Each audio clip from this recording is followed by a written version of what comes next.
Let's see. First तुम्हारे पास है हाइड्रोजन स्पेक्ट्रम। तो in first paragraph it is mentioned that कि तुम्हारे पास अगर तुम कभी भी एक व्हाइट लाइट को, मतलब उसमें एक जस्ट एक आइडिया दे के रखा है कि तुमको स्पेक्ट्रम्स जो लाइंस होती है वो किस पे मिलती है। उसमें सबसे पहले जो इंपॉर्टेंट चीज है वो है तुम्हारे पास स्पेक्ट्रोस्कोपी पे तुम्हारे पास जो भी रेडिएशंस एब्जॉर्ब हो रहे हैं या फिर इमिट हो रहे हैं उसका तुमको आइडिया लगता है स्पेक्ट्रोस्कोपी से। ठीक है। तुमको सबसे पहले एक एग्जांपल तुम्हारे पास है, that is the emission spectrum. उसमें क्या है, when the radiation emitted from the some source, let's say from the sun, या फिर passing through the electrical discharge through a gas at the low pressure, अगर या फिर heating some substance to the high temperature. अगर तुम किसी भी let's say सन से जो लाइट्स आ रही है या फिर तुम किसी भी गैस को लो प्रेशर हाई वोल्टेज पे क्या कर रहे हो, करंट पास कर रहे हो, या फिर किसी भी सब्सटेंस को हाई टेम्परेचर पे हीट कर रहे हो, तो वो क्या करते हैं, रेडिएशंस इमिट करते हैं। तो क्या करते हैं, फोटॉन्स इमिट करते हैं। तो based on that we will decide के पास डायरेक्टली थ्रू द प्रिज्म। वहां से जो रेडिएशंस इमिट हो रहे हैं उसको तुम पास कर रहे हो प्रिज्म से, तो तुमको फोटोग्राफिकल प्लेट या फिर स्पेक्ट्रोस्कोपी पे डिफरेंट डिफरेंट फोटॉन्स मिलते हैं। ठीक है। And that spectrum is called the emission spectrum. क्या वो सब्सटेंस कोई भी हो सकता है? यस बच्चे, कोई भी सब्सटेंस हो सकता है, बट इट्स नॉट नेसेसरी कि वो हमेशा फोटोन इमिट करेगा, बट इट्स नॉट नेसेसरी कि वो विजिबल की रेंज में आए। अगर विजिबल की रेंज में आएगा तो तुमको विजिबल भी होगा फोटोग्राफिकल प्लेट पे, अगर वो विजिबल की रेंज में नहीं आएगा तो डेफिनेटली तुमको विजिबल नहीं होगा फोटोग्राफिकल प्लेट। ये ठीक है, ये सब भी बेसिक डेफिनेशन है, आई होप सबको पता होगा ये। यस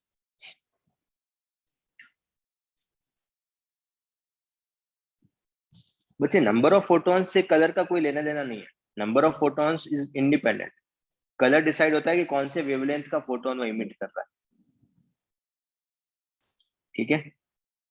अगर लेट्स से तुम्हारे पास एक फोटोन रेड का इमिट कर रहा है और एक बार 10 फोटोन रेड लाइट के इमिट कर रहा है, तो जो 10 फोटोन इमिट करेगा तो उसका इंटेंसिटी ज्यादा दिखेगा, दैट्स इट। रेड लाइट थोड़ा जो होगा वो ज्यादा ब्राइट दिखेगा तुमको as compare to one photon. Clear है ये? Yes no?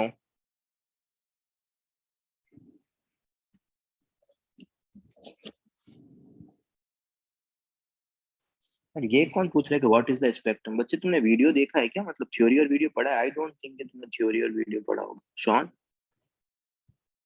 तुमने स्पेक्ट्रम नहीं पता है क्या तुमको? तुमने कभी व्हाइट लाइट को प्रिज्म से पास नहीं किया है क्या?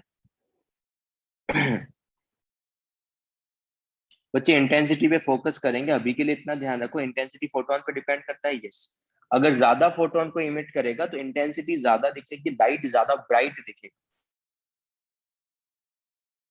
ईशान, मैंने रिकॉर्डिंग स्टार्ट करके रखा, इफ यू गॉट डिसकनेक्टेड तो रिकॉर्डिंग देख लेना, ठीक है? मैं फिर से वो पार्ट रिपीट नहीं कर सकता बच्चे। Shaun, are you there? तुमने स्पेक्ट्रम आज के पहले कभी नहीं पढ़ा है क्या?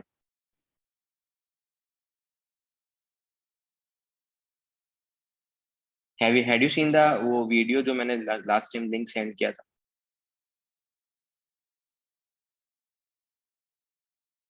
Yes Ishan, yes Shaun, sorry. Okay, तो यार शॉन, उस वाले वीडियो को देखो, you will get a rough idea about it कि तुमको क्या कैसे अप्रोच करना है। ठीक है। स्पेक्ट्रम में क्या है तुम्हारे पास, अगर तुम कभी भी लाइट व्हाइट लाइट को पास करोगे, ये आई होप तुम सबने देख के रखा होगा।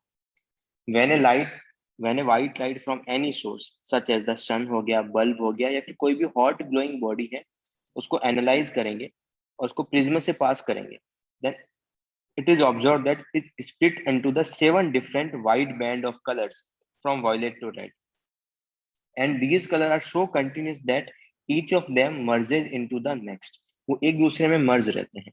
तुमने क्या किया, यहाँ से व्हाइट लाइट पास किया, और जैसे ही व्हाइट लाइट प्रिज्म से स्ट्राइक हुआ वहां पर क्या होगा तुम्हारे पास, तुमको डिफरेंट डिफरेंट कलर के एक तरीके से स्पेक्ट्रम ऑब्टेन। स्पेक्ट्रम मतलब वो किसको, 7 कलर को ऑब्टेन करेगा। तो तुम्हारे पास क्या होगा, तुम्हारे पास जैसे रेड मिलेगा, फिर तुम्हारे पास क्या होगा, ऑरेंज भी मिलेगा। तुम्हारे पास क्या मिल रहा है, ऑरेंज टाइप कलर मिलेगा। फिर तुम्हारे पास येलो कलर भी ऑब्टेन होगा। फिर तुम्हारे पास ग्रीन कलर भी ऑब्टेन होगा। देन तुम्हारे पास ब्लू भी बोल सकते हो, ब्लू कलर भी ऑब्टेन होगा। तो ये सारे कलर्स तुमको इस फोटोग्राफी का, जब भी व्हाइट लाइट को प्रिज्म से पास करोगे तो प्रिज्म में क्या होगा, तुमको ऐसे 7 कलर के स्पेक्ट्रम मिलेंगे जिसको अपन बोलते हैं विबग्योर। आई होप विबग्योर तुम सबको पता होगा, ठीक है। डिफरेंट, अरे वो डिजाइन इसलिए शो करके रखा है, उसने वो ड्रॉ नहीं कर सकता ना, उसने कलरफुल नहीं करके रखा है, इसलिए उसने डिफरेंट डिजाइन ड्रॉ किया है, और कुछ भी रीजन नहीं। उसने डिफरेंट डिजाइन क्यों ड्रॉ किया है, क्योंकि वो शो कर रहा है कि these are the different colour. इस तरीके से ये क्या होंगे, सारे के सारे कंटिन्यूअस होंगे, एक दूसरे में मर्ज होंगे। बीच में कहीं भी रेड और ऑरेंज के बीच में कहीं पर भी गैप नहीं। रेड से ही कंटिन्यूअसली क्या आ जाएगा, orange then yellow then green, इस तरीके से होगा। कहीं पर भी बीच में गैप नहीं होगा, they are called the continuous spectrum. यहाँ से जो स्पेक्ट्रम ऑब्टेन होगा उसको अपन क्या बोलते हैं, that is the continuous spectrum. ये पार्ट सबको क्लियर है? तुमको सिर्फ पता होना चाहिए कंटिन्यूअस स्पेक्ट्रम का मीनिंग क्या है, दैट्स इट।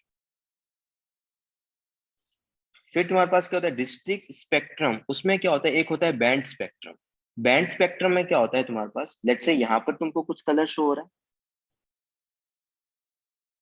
उसके बाद लेट्स से तुम्हारे पास यहाँ पे कुछ कलर शो हो रहा है। मैं कलर ऐसा नहीं है कि ग्रीन रेड ही शो होंगे, मैं जस्ट रैंडम कलर ड्रॉ कर रहा हूँ, ठीक है। और यहाँ पे ड्रॉ हो रहा है।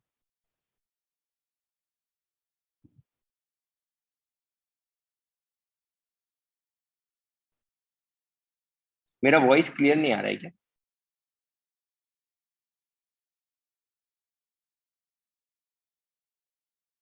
Hello. Okay, it's clear then fine, okay fine. चलो, तो यहाँ पर क्या है, मैं डिफरेंट डिफरेंट कलर्स ड्रॉ कर रहा हूँ, ठीक है। उसके बाद क्या हो रहा है, बट ये कंटिन्यूअस नहीं है, ये दोनों कलर्स जो हैं, ये ग्रीन और जो येलो है, या फिर जो ग्रीन और रेड है, ये एक दूसरे में मर्ज नहीं है। यहाँ पर बीच में क्या है, एक्चुअल में डार्क स्पेस है, जहां पर कुछ भी कलर नहीं है। फोटोग्राफिकल प्लेट पूरा क्या है तुम्हारे पास, डार्क है। वहां पर कहीं कहीं पे तुमको red, green and yellow show हो रहा है। बीच में क्या है, गैप्स आ रहे हैं। इन गैप को क्या बोला है, डार्क स्पेस। तो ये कंटिन्यूअस फॉर्म में नहीं, एक दूसरे में मर्ज नहीं है, तो इसको अपन बोलते हैं band spectrum. Band spectrum contains colourful continuous band. Continuous band का मीनिंग क्या है, ये पूरा बैंड कंटिन्यूअस है। पूरा रेड बैंड क्या है, कंटिन्यूअस है, which is separated by the dark space. But red और ग्रीन के बीच में क्या है, एक डार्क स्पेस है।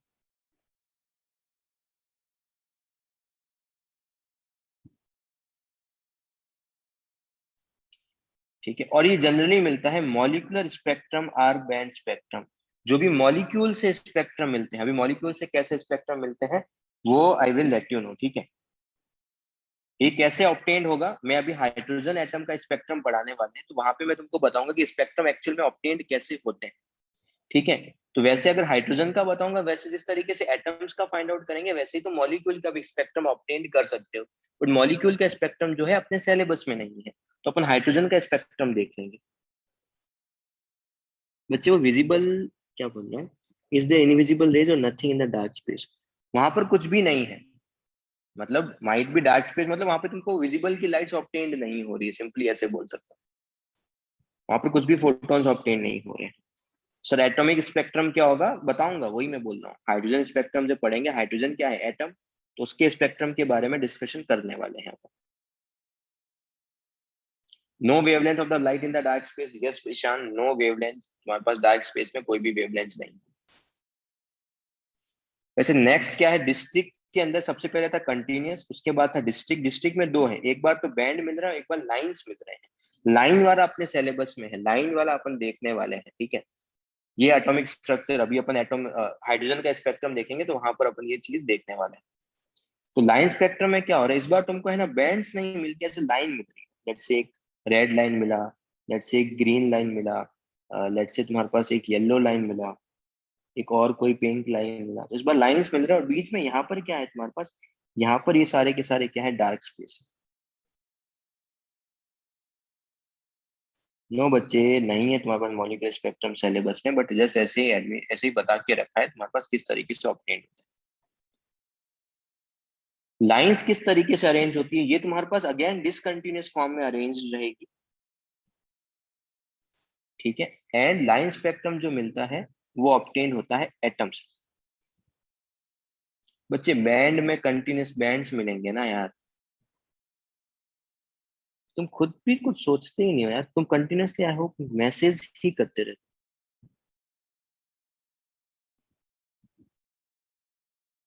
लाइंस में क्या हो रहा है, तुमको एक लाइन का ही फोटोन मिलेगा, एक ही लाइन ऐसा मिलेगा, एक लाइन मिल गया। बैंड्स में क्या होगा, तुमको इस तरीके से कंप्लीटली एक बैंड मिलता है रेड लाइट। तो this is a difference between line and band.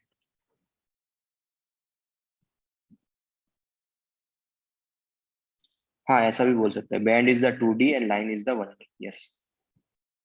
और लाइन स्पेक्ट्रम कैसे ऑब्टेन्ड होते हैं, ये ऑब्टेन्ड होते हैं एटम से। ये जस्ट एक डेफिनेशन है, इंट्रोडक्शन। इस पे जनरली कभी भी क्वेश्चंस नहीं आते हैं जेई के अंदर। जेई में क्वेश्चन आते हैं जो अभी नेक्स्ट पार्ट अपन पढ़ने वाले हैं। तो सबसे पहले अपने को स्पेक्ट्रम का आइडिया होना चाहिए, इसके लिए मैंने ये सब कुछ चीजें तुमको बता के रखा है। सबसे पहले क्या है, जो तुमने अभी जो स्पेस लेके रखा था दिस वन, अगर तुम व्हाइट लाइट जो है वो 7 कलर को कंसिस्ट करता है, विबग्योर को कंसिस्ट करता है। जैसे प्रिज्म से स्ट्राइक करोगे तो उसका डेविएशन जो अलग अलग लाइट का डिफरेंट होगा, तो तुमको 7 कलर्स मिलते हैं। पर अगर सपोज तुमने क्या किया, इस बार व्हाइट लाइट के पाथ में NaCl का सॉल्यूशन डाल दिया, जैसे ही NaCl का सॉल्यूशन डाला ना, तो यहाँ पर तुम्हारे पास क्या हुए, कुछ लाइट्स मिले। ठीक है, ये मिला रेड, फिर से मिला रेड तुम्हारे पास मिला व्हाइट लाइट को, बट NaCl का सॉल्यूशन डालने से हुआ क्या, रेड तुमको मिला, उसमें कोई भी प्रॉब्लम नहीं था। उसके बाद तुमको ऑरेंज भी मिला, ऑरेंज भी तुमको ऑब्टेन हुआ।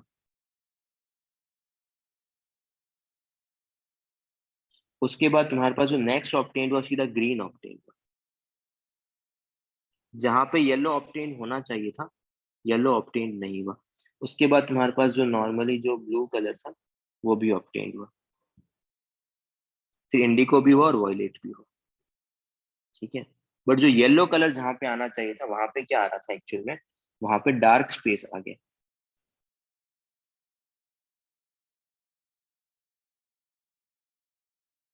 मतलब तुमको येलो लाइट्स नहीं मिल रहा है। पहले अगर पहले तुमने NaCl सॉल्यूशन नहीं रख के रखा था ना, तो you are getting the yellow lights. But यहाँ पर अभी क्या हो रहा है, तुमको कोई भी येलो लाइट्स नहीं मिल रहा है। इसका मतलब can I simply say that कि उस येलो लाइट को NaCl सॉल्यूशन ने क्या कर लिया होगा।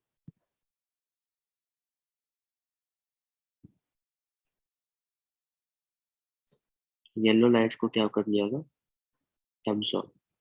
अगर येलो लाइट को एब्जॉर्ब कर लिया है, तो वो लाइट जो होगा जिसको एब्जॉर्ब करते हैं, वो लाइट स्पेक्ट्रोस्कोपी या फिर फोटोग्राफिकल प्लेट पे ऑब्टेन्ड नहीं होगा।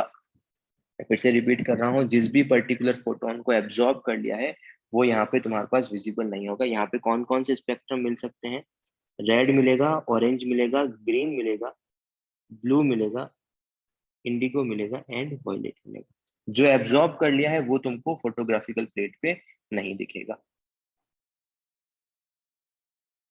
तो ये पार्ट हो गया एब्जॉर्प्शन का। इसका थ्योरी भी देख सकते हैं अपन। When the light from any source is first passed through the solution and the vapor of any chemical substance and then analyzed by the spectroscopes, it is observed that some dark lines are obtained in the continuous spectrum. These dark lines are supposed to be result from the fact that when white light, which is containing the radiation of the many wavelength, is passed through the chemical substance, the radiation of a certain wavelength are absorbed depending upon the nature of the element. जो absorb कर लेंगे वो तुमको फोटोग्राफिकल plate पे show नहीं होगा। Sir different substance different absorb करेंगे, yes. If it is the NaCl solution ना, तो वो येलो एब्जॉर्ब करता है। अगर तुम्हारे पास KCl सॉल्यूशन होता है तो वो वॉयलेट एब्जॉर्ब करता है। बट अभी अपना वो कंसर्न नहीं है कि वो कौन सा कलर एब्जॉर्ब कर रहा है। ठीक है, बट डिफरेंट डिफरेंट सब्सटेंस होते हैं, different different wavelength obtain, different different तुम्हारे पास फोटॉन्स क्या करते हैं, एब्जॉर्ब है। लेट से तुमने KCl सॉल्यूशन लिया होता, तो तुमको सारे सारे कलर्स दिखते स्पेक्ट्रोस्कोपिक पे एक्सेप्ट वॉयलेट। तो इसका मतलब KCl ने कौन सा फोटोन एब्जॉर्ब कर लिया है, वॉयलेट। क्लियर है ये वाला पार्ट सबको। Yes, you can take the KCl solution, बच्चे यहाँ पर जो सॉल्यूशन कौन सा ले, this is not the important. क्या इंपॉर्टेंट थिंग क्या है, जो वो एब्जॉर्ब कर रहा है वो कलर शो नहीं होगा स्पेक्ट्रोस्कोपी पे। तुमको एग्जाम में ये नहीं पूछने वाले हैं कि NaCl सॉल्यूशन कौन सा फोटोन एब्जॉर्ब करेगा। It can a substance absorb 2 और मोर फोटॉन? अगर उसके पास एक से ज्यादा इलेक्ट्रॉन्स है तो दे कैन एब्जॉर्ब, तुम्हारे पास एक से ज्यादा इलेक्ट्रॉन्स, एक से ज्यादा फोटॉन्स भी एब्जॉर्ब कर सकते हैं अगर एक से ज्यादा इलेक्ट्रॉन है। बट अभी अपन बोर्स थ्योरी में सिर्फ एक ही इलेक्ट्रॉन की बात करेंगे, तो वो पर्टिकुलर एक फोटोन ही एब्जॉर्ब करेगा। और तुम ऐसे भी सोच सकते हो, देखो बच्चे, NaCl में बहुत सारे इलेक्ट्रॉन्स होंगे या एक इलेक्ट्रॉन होगा? NaCl में बहुत सारे इलेक्ट्रॉन्स होंगे या फिर एक ही इलेक्ट्रॉन होगा? बहुत सारे इलेक्ट्रॉन्स होंगे।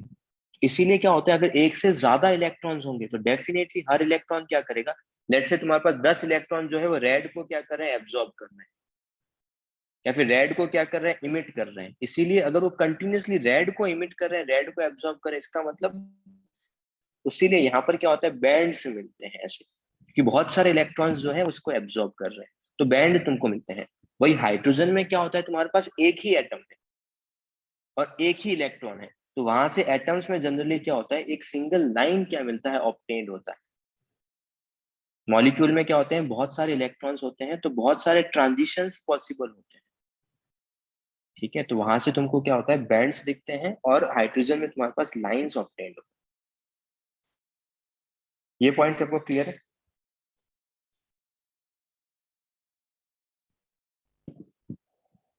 The color, physical or chemical property of the substance, yes, they can change the physical and chemical properties of the substance. Colour is the physical properties, और लास्ट टाइम मैंने बताया था, अगर तुम कभी भी फोटोन से बॉन्ड को भी ब्रेक कर सकते हो। एक प्रॉब्लम किया था जहां पे मैंने फोटोन से बॉन्ड को ब्रेक किया था, यस यस नो? तो अगर मैंने बॉन्ड्स को ब्रेक किया, इसका मतलब उसकी केमिकल प्रॉपर्टीज को भी मैं चेंज कर सकता हूँ, और फिजिकल प्रॉपर्टीज भी चेंज होगी क्योंकि वो कलर शो कर रहा है। चलो, अब नेक्स्ट जाते हैं एमिशन स्पेक्ट्रम। एमिशन स्पेक्ट्रम में क्या करके रखा है तुमने, high voltage and low pressure पे एक गैस को लेके रखा है। You have taken a gas at high pressure, sorry, high voltage and low pressure. तो high pressure and low voltage पे क्या होगा, sorry, high voltage and low pressure पे क्या होगा, जो हाइड्रोजन गैस है वो पहले ब्रेक होगा, देन जो हाइड्रोजन गैस है वो अपना इलेक्ट्रॉन रिलीज कर देगा, यस। ये पॉइंट सबको पता है, मतलब सिंपल लैंग्वेज में, हाइड्रोजन गैस जो है वो, हाइड्रोजन एटम जो है आयोनाइज हो जाएंगे। आयोनाइज के कारण क्या होगा, फ्लो ऑफ इलेक्ट्रॉन होगा उस ट्यूब में। जैसे ही फ्लो इलेक्ट्रॉन होगा तो फ्लो ऑफ करंट भी फ्लो करेगा। अगर करंट फ्लो करेगा तो जो भी रिमेनिंग हाइड्रोजन एटम्स हैं, वहां पे अगर इलेक्ट्रॉन जो है वो क्या है, लोअर एनर्जी स्टेट में है, जैसे ही करंट फ्लो करेगा तो क्या होगा, यहाँ पे इस इलेक्ट्रॉन को क्या मिलेगा, एक एनर्जी मिलेगा, यस और नो? यस। जैसे ही करंट फ्लो होगा उसको एनर्जी मिलेगा, और जैसे ही इलेक्ट्रॉन को एनर्जी मिला वो लोअर एनर्जी स्टेट से कहाँ जाएगा, हायर एनर्जी स्टेट में जाएगा। लेट्स से इतना एनर्जी प्रोवाइड किया कि वो n इक्वल टू 3 में चला गया। अब वन थिंग, सबसे लोवेस्ट एनर्जी किसका होता है, हायर स्टेट का या लोअर स्टेट का? 3 का लोवेस्ट एनर्जी होगा या 1 का लोवेस्ट एनर्जी होगा? 1 का लोवेस्ट एनर्जी होगा। एंड मैंने बताया कि केमिस्ट्री में इलेक्ट्रॉन का हमेशा टेंडेंसी क्या होता है, अपनी एनर्जी को मिनिमाइज करने का। They always try to minimise its energy. तो इलेक्ट्रॉन 3 में ज्यादा स्टेबल है या 1 में ज्यादा स्टेबल है? 3 में ज्यादा स्टेबल, सॉरी 1 में ज्यादा स्टेबल है। तो इलेक्ट्रॉन क्या है, जो तुम्हारे पास इलेक्ट्रॉन यहाँ पे 3 में गया ना, वो वापस नीचे आएगा। वो वापस नीचे आए, जैसे नीचे आएगा तो फोटोन इमिट करेगा, फिर से नीचे आएगा। कब तक नीचे आएगा, जब तक कि वो 1 में नहीं पहुंच पाए, तो फिर से फोटोन इमिट करेगा। ऐसा भी हो सकता है ऐसे डायरेक्ट नीचे आ जाए, डायरेक्ट भी आ सकता है, उसके पास बहुत सारे ऑप्शन है, डायरेक्ट नीचे आ जाए। तो यहाँ पे क्या करेगा, फिर से फोटॉन्स इमिट करेगा। मैं फिर से रिपीट करता हूँ क्या हो रहा है। तुमने क्या किया, high voltage and low pressure पे H2 गैस लिया। At high voltage and low pressure, you can easily ionize the hydrogen gas. You will get the electron. Because of the electron, flow of current will happen. Because of the flow of current, अगर कभी भी हो रहा है तो जो भी hydrogen atoms होंगे they will absorb that particular photon and go to lower energy state to higher energy state, lower energy state to higher energy state. But higher में तो वो स्टेबल नहीं है। अगर वो हायर में स्टेबल नहीं है तो फिर से लोअर में आएगा और क्या करेगा, फोटोन इमिट करेगा। 3 में है तो 3 से 2 में आएगा, फोटोन इमिट करेगा। 2 से 1 में आएगा, फोटोन इमिट करेगा। या फिर 3 से डायरेक्ट 1 में आएगा और फोटोन इमिट करेगा। तो जब भी इस बार क्या हो रहा है, ये सारे प्रोसेस कहाँ पर हो रहे हैं, इस ट्यूब के अंदर हो रहे हैं। और तुमको जो मिल रहा है, तुमको क्या ऑब्टेन हो रहे हैं, तुमको ये ऑब्टेन होंगे फोटॉन्स, ये। और ये फोटॉन्स किसके कारण ऑब्टेन हो रहे हैं, बिकॉज ऑफ इमिशंस के कारण ऑब्टेन हो रहे हैं। इसीलिए जो यहाँ पर क्या हो रहा है, हाइड्रोजन गैस में जो फोटॉन्स इमिट हो रहे हैं, जो लाइट्स तुमको मिल रहा है यहाँ से, उसको तुमने फिर से प्रिज्म से स्ट्राइक किया। और जैसे ही प्रिज्म से स्ट्राइक किया, तुमको लेट से यहाँ पर कलर मिले। लेट से तुमको एक मिला रेड, एक मिला ग्रीन, एक मिला ब्लू और एक मिला लेट से वॉयलेट। तो यहाँ पर 4 कलर्स तुमको ऑब्टेन्ड हो रहे हैं। तो इस बार जो 4 कलर्स ऑब्टेन्ड हो रहे हैं, can I simply say that वो हाइड्रोजन ने इमिट किए होंगे? Yes no? तो एब्जॉर्प्शन में क्या था, जो तुमको स्पेक्ट्रोस्कोपी पे मिल रहा है उसके रिमेनिंग जो भी थे वो उसको एब्जॉर्ब कर रहा था। तुमको क्या था, येलो नहीं मिल रहा था। तो येलो नहीं मिल रहा है, इसका मतलब येलो उसने NaCl ने एब्जॉर्ब किया है। बट हाइड्रोजन गैस में क्या हो रहा है, तुम्हारे पास रेड, ग्रीन और ब्लू और वॉयलेट मिल रहा है। तो we can simply say that कि ये अगर 4 तुम्हारे पास लाइंस मिल रही है या फिर 4 तुमको बैंड्स मिल रहे हैं, तो we can simply say that कि तुम्हारे पास हाइड्रोजन ने ये जो फोटॉन्स है वो इमिट किए होंगे। Now it's clear.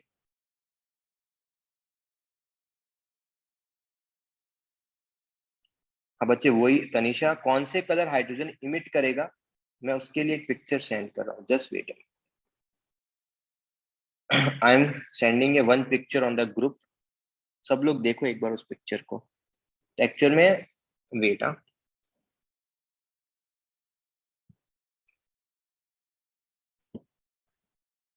मैंने एक पिक्चर सेंड किया है, वो एक बार देखो।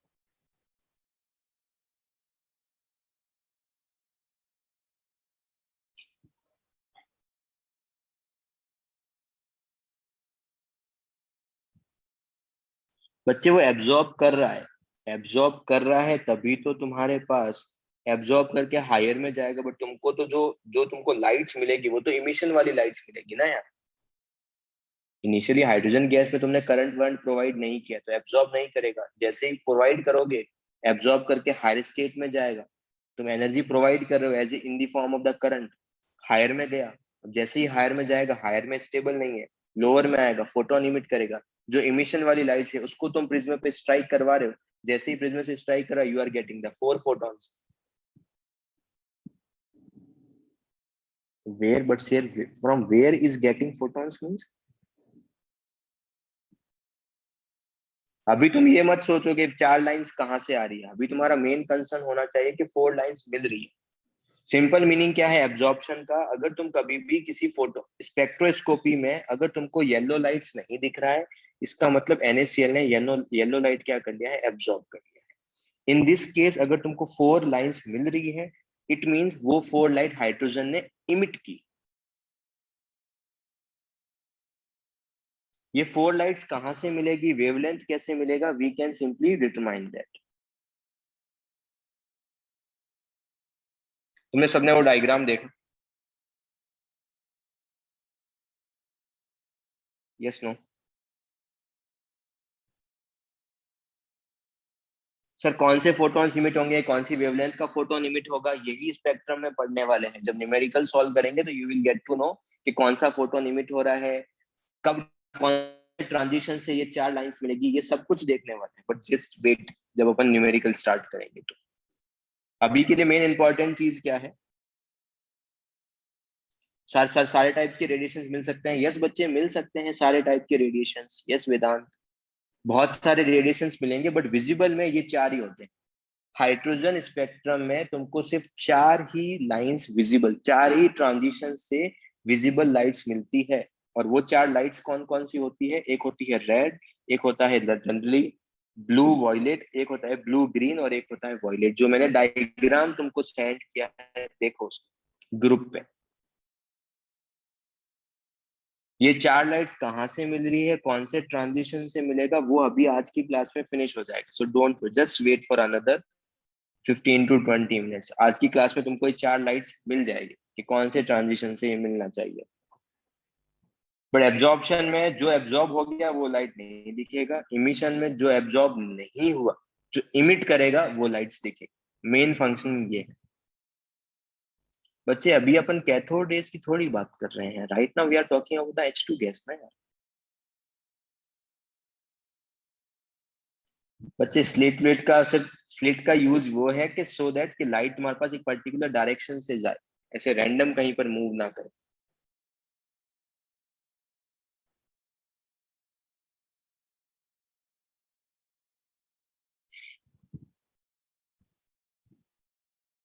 अगर तुम लोगों ने वीडियो देखा है ना अच्छे से, तो you will get to know कि मतलब किस तरीके से स्पेक्ट्रम्स ऑब्टेन्ड हो रहे हैं। That's why I was saying कि एक बार वीडियो गो थ्रू करो एंड थ्योरी भी गो थ्रू करो, तुमको थोड़ा ज्यादा क्लियरिटी होगा। अदरवाइज मैं फर्स्ट टाइम पढ़ाऊंगा तुमको उतना विजुलाइज नहीं होगा। जब तक तुम ये चीज विजुलाइज, मतलब जब तक तुम एक्सपेरिमेंट नहीं करोगे, यू वोंट विजुलाइज दैट।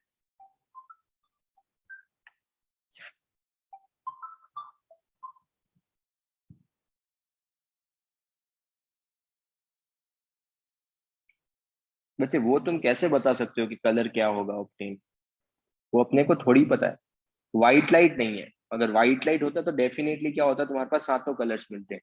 तो डेफिनेटली अगर तुमको चार लाइट्स मिल रही है, इट मीन्स वो चारों का कुछ कॉम्बिनेशन से कुछ लाइट ऑब्टेन हो रहा होगा hydrogen gas. Yes Gargi.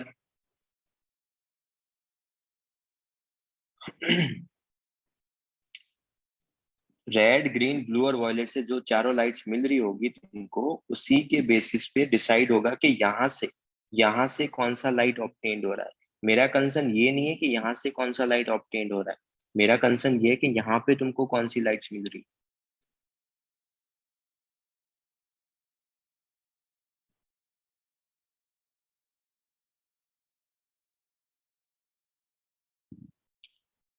Okay, enough discussion. अगर फिर भी तुमको नहीं समझ में आ रहा है तो just wait after the class, तुम जब माइक ऑन करोगे तो वी विल सी अनदर थोड़ा सा और एडवांस फॉर्म। पर अभी ट्राई करते हैं कि तुम जब जब तक तुमको ये पॉइंट्स नहीं समझ में आएंगे जो मेन जो अभी अपन सीखने वाले हैं, तब तक तुम उसको विजुलाइज नहीं कर पाओगे। Let's move to the next theory. First point, when an electron undergoes transition from lower to higher orbit, there is a absorption of energy and photon, and spectrum obtained is called the absorption spectrum। Simple सी चीज ये है, अगर suppose तुम्हारे पास कभी भी electron lower energy state में है, अगर तुम उसको फोटोन एब्जॉर्ब करवा रहे हो, लैम्डा का लेट से फोटोन एब्जॉर्ब करवाए, तो ये क्या करेगा, ये लोअर एनर्जी स्टेट से कहाँ जाएगा, हायर एनर्जी स्टेट में जाएगा। और जिस फोटोन को एब्जॉर्ब कर लेगा वो तुमको स्पेक्ट्रोस्कोपी पे नहीं दिखेगा। फर्स्ट थिंग, तो कभी भी ट्रांजिशन हो रहा है तो जो एब्जॉर्ब किया वो फोटॉन्स तुमको नहीं दिखेगा। तो वहां से जो स्पेक्ट्रम ऑब्टेन होता है उसको बोलते हैं एब्जॉर्प्शन स्पेक्ट्रम। क्या फर्स्ट पॉइंट सबको क्लियर है?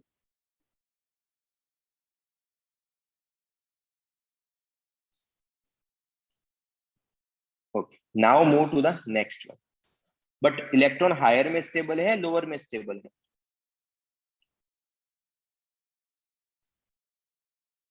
इलेक्ट्रॉन हायर में स्टेबल है, लोअर में स्टेबल है? इलेक्ट्रॉन क्या है तुम्हारे पास, लोअर में स्टेबल है। तो लोअर में क्या करेगा वो, तुम्हारे पास यहाँ पे आएगा।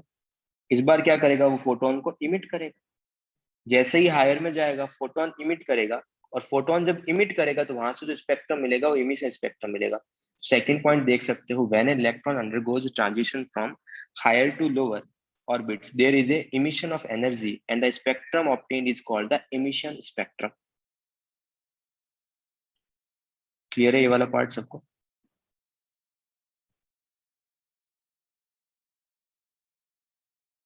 एब्जॉर्प्शन में जो एब्जॉर्ब हो गया वो स्पेक्ट्रोस्कोपी में नहीं दिखेगा। इमिशन पे जो इमिट हुआ है वो स्पेक्ट्रोस्कोपी पे दिखेगा। क्या फर्स्ट और सेकंड पॉइंट सबको क्लियर है? Yes, no?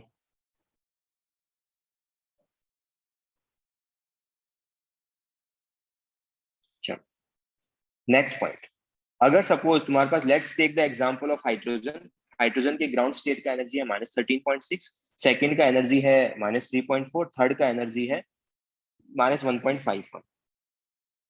अगर सपोज तुम्हारे पास ग्राउंड स्टेट में इलेक्ट्रॉन है, तुमने उसको एक फोटोन प्रोवाइड किया, let's say take the case one, तुमने केस वन लिया, case one, case two, case three, case four.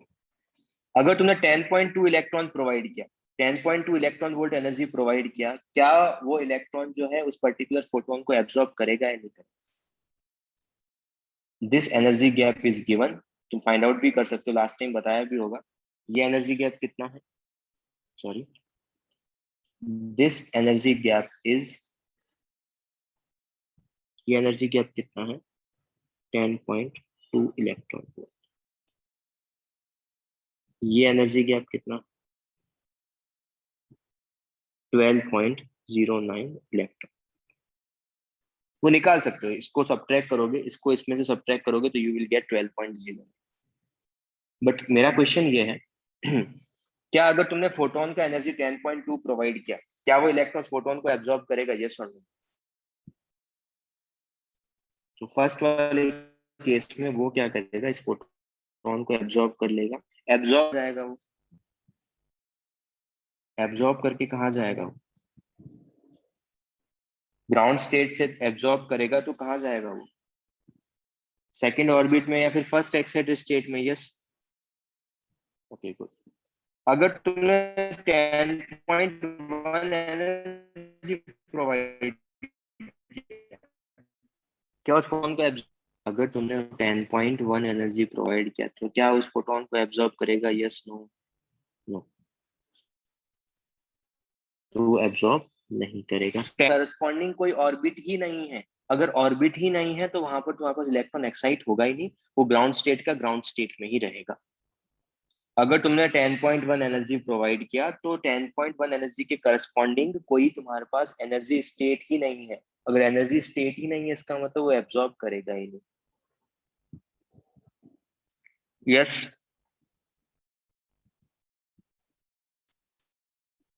Yes no? अच्छा, अगर मैंने 10.3 प्रोवाइड किया, तो 10.3 अगर मैं प्रोवाइड करूंगा तो वो एनर्जी एब्जॉर्ब करेगा या नहीं करेगा? तब भी एनर्जी, क्योंकि 10.3 के करस्पॉन्डिंग भी कोई एनर्जी स्टेट्स है ही नहीं, तो वो इसको भी फोटोन को एब्जॉर्ब नहीं करेगा। अगर मैं 12.09 प्रोवाइड करूं तो क्या वो एब्जॉर्ब करेगा? इस 12.09 को एब्जॉर्ब करेगा।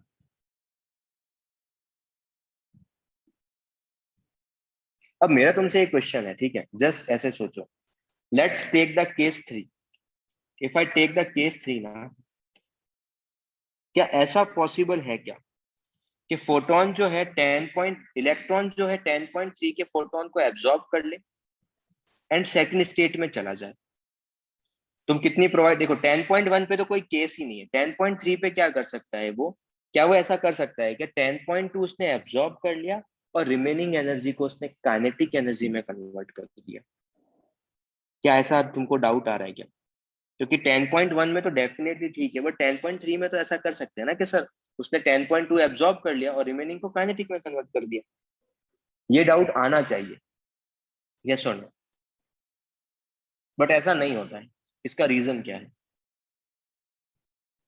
जो लोग नो बोल रहे हैं तो might be they know the reason, ऐसा क्यों नहीं हो रहा है कि तुमने ज्यादा प्रोवाइड किया, 10.2 एनर्जी लेके सेकंड स्टेट में चला जाए एंड आफ्टर दैट जो 0.1 है उसको काइनेटिक एनर्जी में कन्वर्ट कर दिया।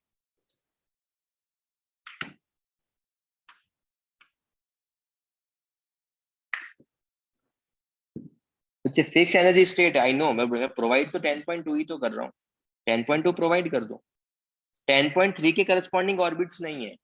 बट मैं क्या बोल रहा हूँ, 10.3 में से क्या करो, 10.2 उसने सारा एनर्जी ले लिया, 10.2 एनर्जी के करस्पॉन्डिंग वो सेकंड ऑर्बिट में चला गया और रिमेनिंग एनर्जी को उसने काइनेटिक एनर्जी में कन्वर्ट कर दिया। क्या ऐसा पॉसिबल हो सकता है क्या? मतलब ये डाउट्स आना चाहिए। क्या तुमको क्वेश्चन सबको समझ में आया क्या?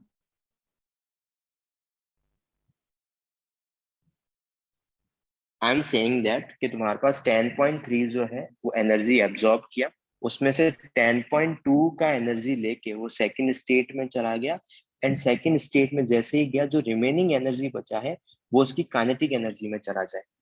क्योंकि अगर इफ यू नो ना, तो अपन ने एक प्रॉब्लम किया था I2 वाला, याद है?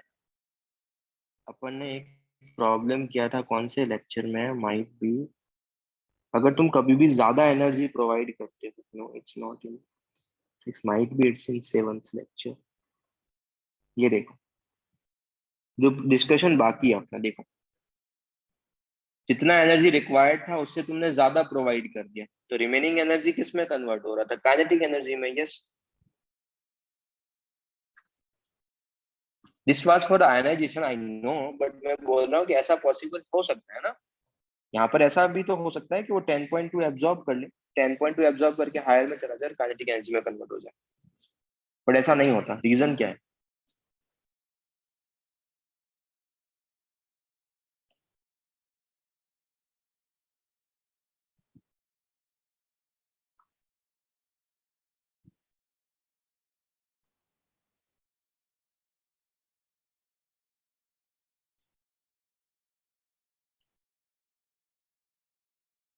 This is the reason.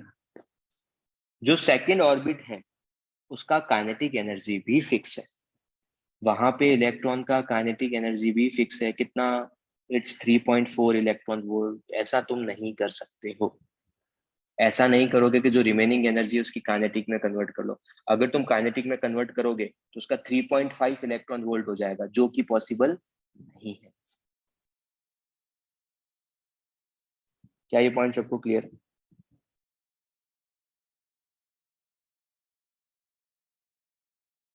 फिर से रिपीट कर रहा हूँ कि एक्चुअल में हो क्या रहा है। मेरा क्वेश्चन ये था कि 10.3 तुमने प्रोवाइड किया, जैसे ही 10.3 प्रोवाइड किया तो I was just saying that कि 10.2 एब्जॉर्ब करके हायर में चला जाए और रिमेनिंग को काइनेटिक में कन्वर्ट कर दे। क्या ये पॉसिबल है क्या?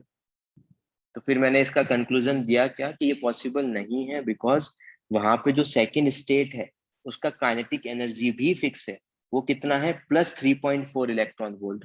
तो ऐसा नहीं होगा कि तुम्हारे पास जो रिमेनिंग एनर्जी है वो काइनेटिक में कन्वर्ट होके उसका एनर्जी 3.5 इलेक्ट्रॉन वोल्ट हो जाए। Clear?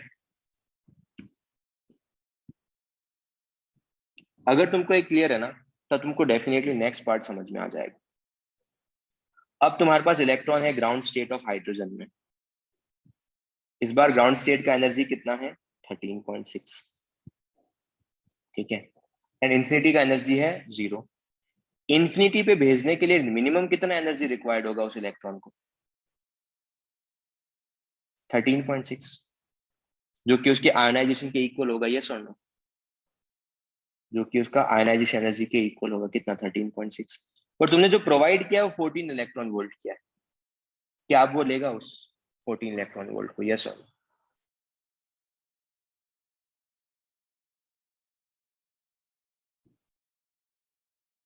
Okay, again mix answer आ रहे हैं। This time it will absorb that particular photon. अगर तुम कभी भी आयनाइजेशन एनर्जी से ज्यादा एनर्जी प्रोवाइड कर रहे हो तो क्या करेगा वो? 13.6 इलेक्ट्रॉन वोल्ट लेगा, देन इंफिनिटी पे चला जाएगा। इंफिनिटी पे जाने का मतलब अब वो एटम का पार्ट नहीं है। अगर अब वो एटम का पार्ट नहीं है तो इट मींस उसका काइनेटिक एनर्जी भी फिक्स नहीं है, उसका काइनेटिक एनर्जी भी फिक्स नहीं है। अगर काइनेटिक एनर्जी फिक्स नहीं है तो रिमेनिंग एनर्जी किस में कन्वर्ट हो सकता है? क्या रिमेनिंग एनर्जी काइनेटिक एनर्जी में कन्वर्ट हो सकता है क्या? Yes, no? तो जिसने भी आंसर नो दिया था वो गलत था, इस टाइम वो एब्जॉर्ब कर लेगा।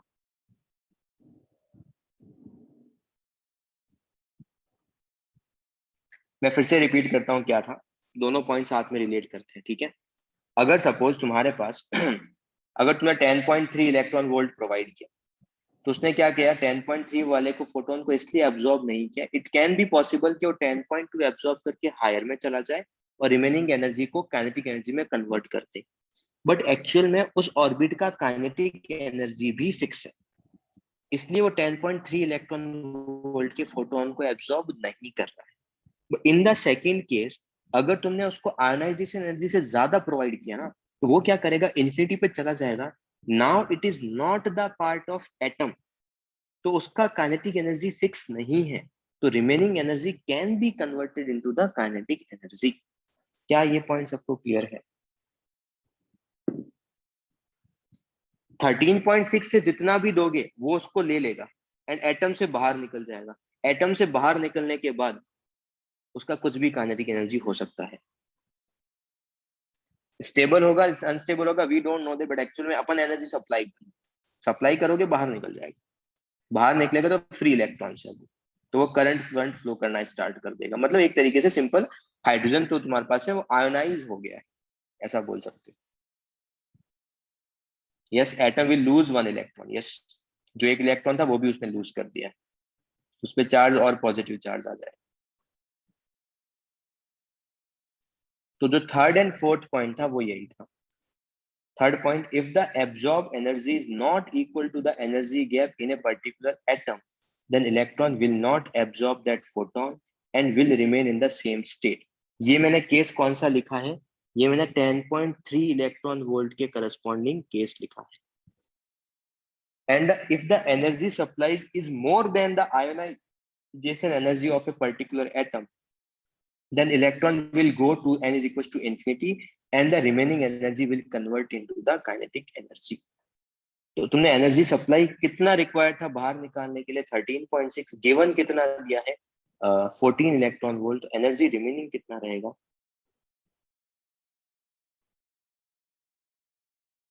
It's 14 minus 13.6 to 0.4 electron volt. और वो किस में कन्वर्ट हो जाएगा? वो उसकी काइनेटिक एनर्जी. तो काइनेटिक एनर्जी कितना आ जाएगा? 0.4 इलेक्ट्रॉन वोल्ट.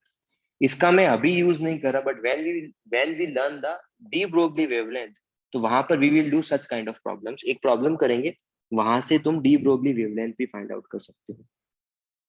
क्या बच्चे, जो हाइड्रोजन में हुआ वो हीलियम प्लस में भी हो सकता है? यस, हीलियम में भी हो सकता है. कैन यू फाइंड आउट कि हीलियम का what is the ionization energy of helium? तो someone please tell me what is the ionization energy of helium plus. 13.6 कैसे होगा? Helium plus, helium plus. Ionization energy का फॉर्मूला क्या था? It's 13.6 into Z square. तो कितना होगा? 54.4 इलेक्ट्रॉन. एंड अगर सपोज तुमने हीलियम प्लस के केस में अगर तुमने फोटोन का एनर्जी लेट से 60 प्रोवाइड किया, 60 इलेक्ट्रॉन वोल्ट, तो क्या वो इलेक्ट्रॉन 60 इलेक्ट्रॉन वोल्ट को एब्जॉर्ब कर लेगा क्या? यस. एंड रिमेनिंग एनर्जी कितना रहेगा? What is the remaining energy for the helium plus? It's 5.6. और वो किस में कन्वर्ट हो जाएगा?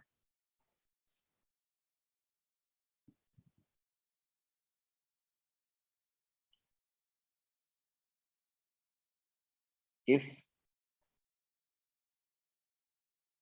energy provided is 60 electron volt, then kinetic energy of helium plus, sorry, kinetic energy of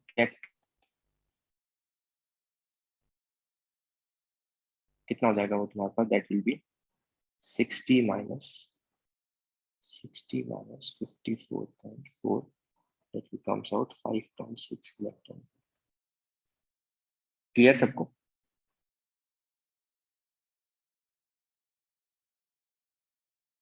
अगर एब्जॉर्ब नहीं कर रहा है, लेट से तुमने एनर्जी गैप के इक्वल नहीं दिया, अगर फोटोन कभी भी लेट से थर्ड केस में, अगर लेट से इस वाले केस में 10.3 में अगर उसने एब्जॉर्ब नहीं किया, तो 10.3 के केस में एक्साइट नहीं होगा. जिस स्टेट में था 1 में था, तो 1 में ही रहेगा.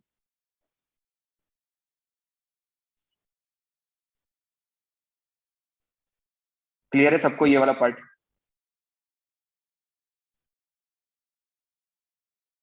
ओके. अब what have we don't know, मतलब ठीक है, वो वाले फोटोन में एब्जॉर्ब नहीं करेगा, वो ऐसे ही रैंडम फोटोन ट्रेवल करता रहेगा. जब तक कि कोई भी, जब तक उस फोटोन के करस्पॉन्डिंग, ऐसा तो है नहीं कि सिर्फ हाइड्रोजन एटम ही है, नेचर में बहुत सारे एटम्स हैं, तो हो सकता है कि उस फोटोन का एनर्जी किसी पर्टिकुलर एटम के करस्पॉन्डिंग एनर्जी गैप के इक्वल होगा, तो वो फोटोन एब्जॉर्ब कर लेगा, अदरवाइज कुछ भी नहीं होगा उस फोटोन का। फोटोन जो एनर्जी एब्जॉर्ब कर रहा है एंड जो इमिट कर रहा है वो किस फॉर्म में कर रहा है? In the form of electron is absorbing energy and emitting energy in the form of photon. तो can I simply say that जो delta E है it should be equal to hc by lambda? yes or no? अगर इस photon को let's say 10.2 को absorb कर रहा है, ये क्या है? Energy of photon. इसी को मैं ऐसा भी तो बोल सकता हूँ, this is the delta E of n2 minus n1। और इसको मैं ऐसा भी बोल सकता हूँ कि hc by lambda।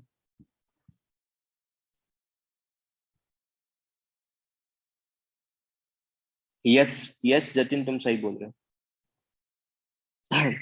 तो can I simply say that जो भी एनर्जी गैप है it should be equal to, बच्चे एक इलेक्ट्रॉन हमेशा एक ही फोटोन को एब्जॉर्ब करेगा। यहाँ पे अपन assumptions क्या लेंगे? One photon will absorb one electron will absorb one photon only. ऐसा नहीं कर सकते सर, 10.2 चाहिए, ठीक है 5.1 5.1 के दो इलेक्ट्रॉन दे देते, दो फोटॉन्स दे देते, ऐसा नहीं होगा। We are taking here assumptions that board ने assumption लेके रखा था कि one electron will absorb only one photon. तो तुम 10.1 के दो प्रोवाइड करोगे तो कुछ भी नहीं होगा। क्लियर?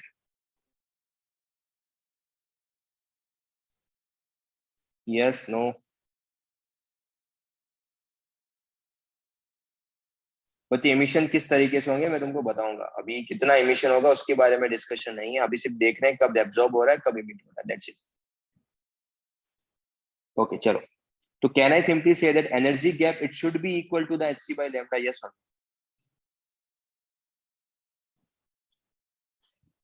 बच्चे लाइट के अंदर तो एक से ज्यादा फोटोन हो सकते हैं ना यार, व्हाइट लाइट में बहुत सारे फोटॉन्स हो सकते हैं।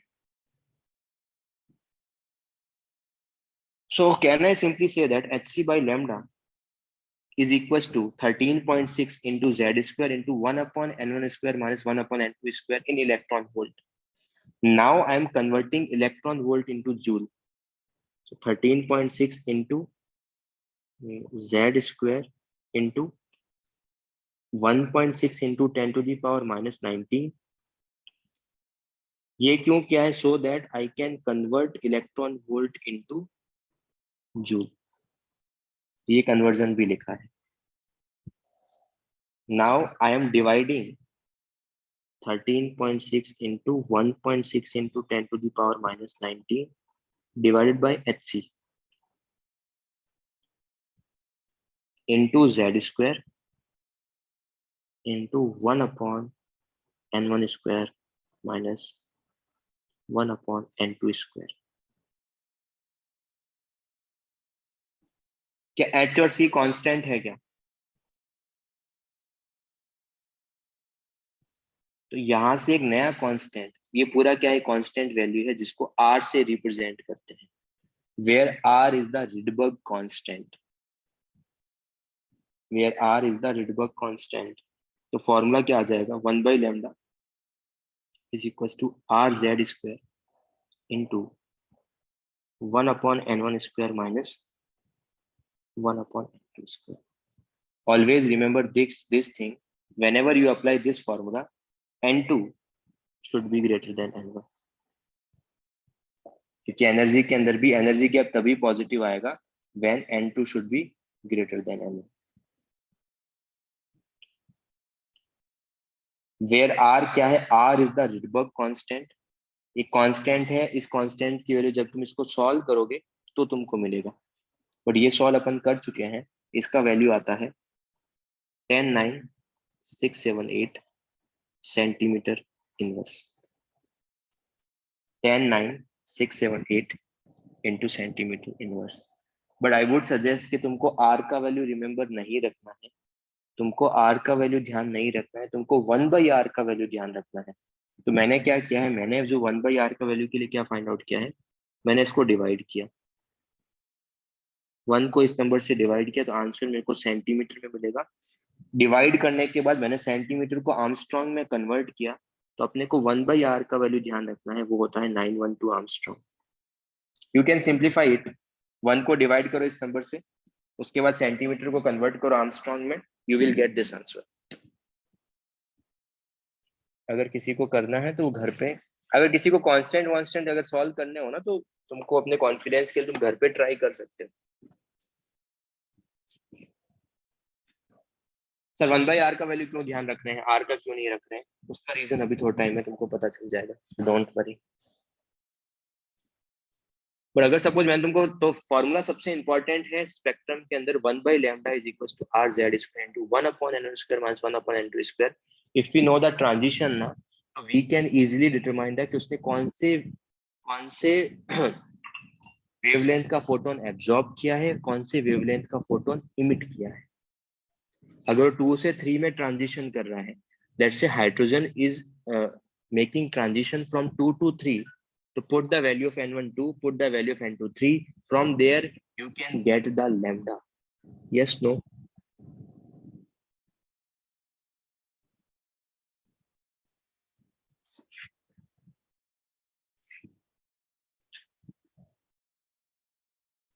क्लियर। ये सेक्शन काफी इंपॉर्टेंट चला है जो मैं आज पढ़ाने वाला हूँ। नेक्स्ट आई थिंक कल अपना क्लास है, उसमें अपन प्रॉब्लम सॉल्विंग करने वाले होंगे, कम से कम 15 प्रॉब्लम्स करेंगे स्पेक्ट्रम से, बिकॉज स्पेक्ट्रम से ही जनरली प्रॉब्लम्स आते हैं एटॉमिक स्ट्रक्चर में। एक होता है स्पेक्ट्रम वाला पार्ट और एक होता है तुम्हारे पास mainly that is the Schrodinger equation, जहां से मेजोरिटी ऑफ द क्वेश्चंस आते हैं।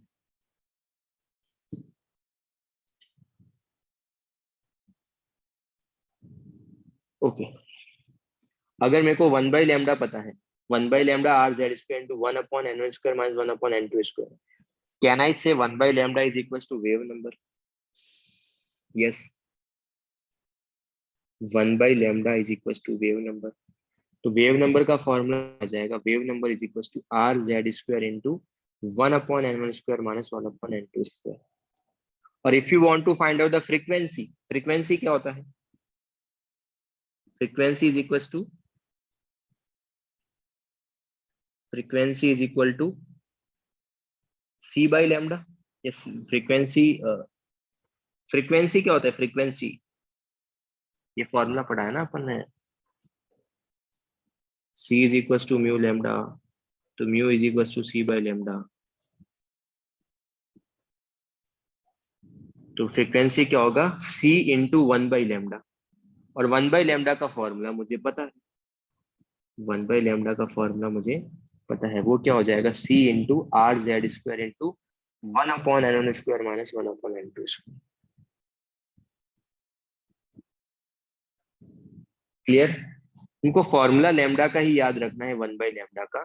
बट हो सकता है एग्जाम में मेरे को वेव नंबर पूछे हो, तो वो तुमको कन्वर्जन पता होना चाहिए, what is the relation between wave number and lambda, and what is the relation between the frequency and the lambda. Clear है यहाँ तक सबको?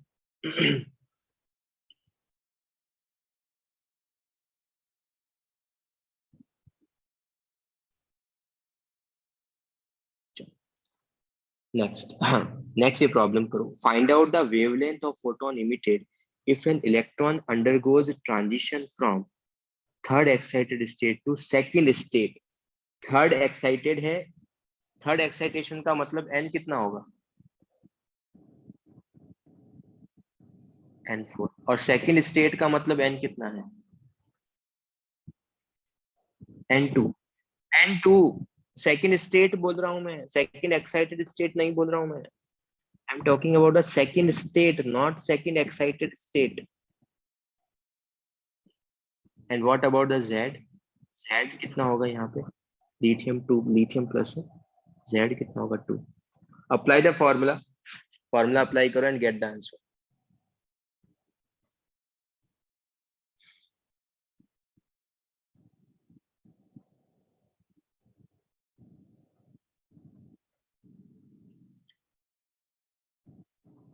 n1 m2 number of photons नहीं है, n1 n2 स्टेट्स है वंश, दीज आर द स्टेट्स। तो 4 से 2 में ट्रांजिशन हो रहा है, फोटोन इमिट कर रहा है helium plus, we want to find out the wavelength.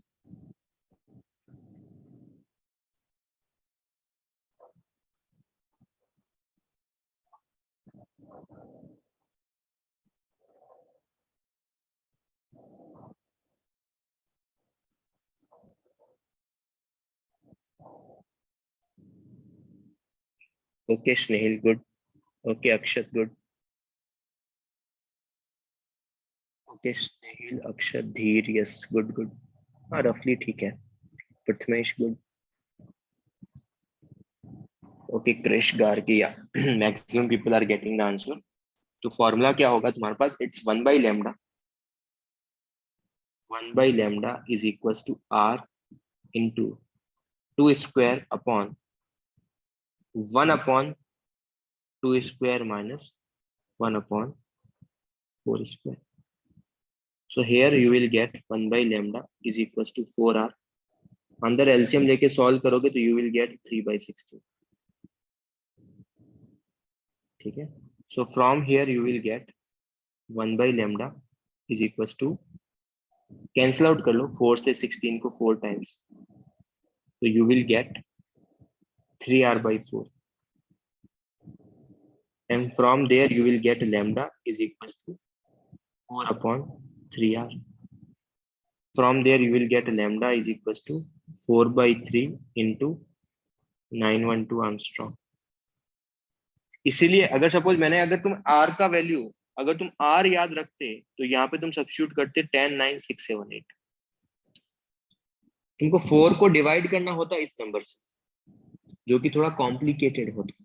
That's why I am remembering the value of 1/r instead of r।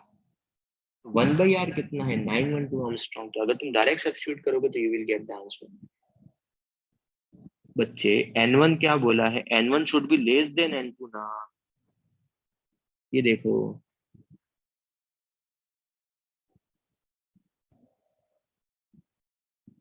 तो 2 क्या होगा, 2 तुम्हारे पास n1 होगा, तभी you will get the positive value, otherwise you will get the negative value. If you solve this you will get lambda is equals to 1216 Armstrong। तो exam में transitions given है, then you can easily determine that कि उसने कौन से wavelength का photon absorb किया और कौन से वेवलेंथ का फोटोन इमिट किया है। I am extending the lecture, ठीक है, तो दोज हु आर कनेक्टेड ना, डोंट लीव द मीटिंग। मैं लेक्चर कंटिन्यू करने वाला हूँ 145 तक, most probably 145 150, and this is the very important lecture, please don't skip this lecture. चलो, shall we proceed to the next one? Yes, चलो next thing क्या, exam में most of the time ऐसे transitions given नहीं होते हैं, ऐसा नहीं देते हैं कि 3rd से 4 में जा रहा है, 2 से 3 में जा रहा है, ये ट्रांजिशंस गिवन नहीं होते हैं। उसके लिए क्या है, डिफरेंट डिफरेंट सीरीज है। सबसे first there 6 series, Lyman, Balmer, Paschen, Brackett, Pfund, Humphrey. Again repeating this, Lyman, Balmer, Paschen, Brackett, Pfund and Humphrey. ये सीरीज याद होनी चाहिए क्योंकि इसी से ट्रांजिशंस पता चलेंगे। Lyman series is the one thing जहां पे ट्रांजिशन क्या होगा, ट्रांजिशन किसी भी स्टेट से 1 में आना है अपने को। लाइमन में ट्रांजिशन क्या हो रहा है, 2 से 1, 3 से 1, 4 से 1, 5 से 1, 6 से 1, 7 से 1, या फिर इंफिनिटी से 1। फ्रॉम एनी स्टेट एन से कहां पर आना है, 1 में आना। अच्छा सर आप बोले 1 से 2, 1 से 3, 1 से 4 जाना है, नहीं, 1 से 2 is not the Lyman series, 2 से 1 इज द लाइमन सीरीज, जहां पे इमिशन होता है फोटोन का। हायर से लोअर आना है, लोअर से हायर नहीं जाना है। यहाँ पर we are talking about the emission spectrum. तो ये गलती मत करना, कभी किसी ने बोला कि अच्छा लाइमन का जो लाइन हो 1 से 2 होगा या फिर 1 से 3 होगा, नो, इट्स 2 से 1, हायर से लोअर, ये मिस्टेक मत करना। इसका मतलब लाइमन सीरीज में ट्रांजिशन कहाँ होता है, ट्रांजिशन फ्रॉम एनी स्टेट, किसी भी स्टेट एन से कहाँ आ रहे हैं अपन, 1 पे आ रहे हैं। किसी भी स्टेट एन से कहां पर आ रहे हैं, 1 पे आ रहे हैं। एंड जब 2 से 1 होता है, 2 से 1 को अपन बोलते हैं it is the first line of Lyman series. 2 से 1 is the first line of Lyman series.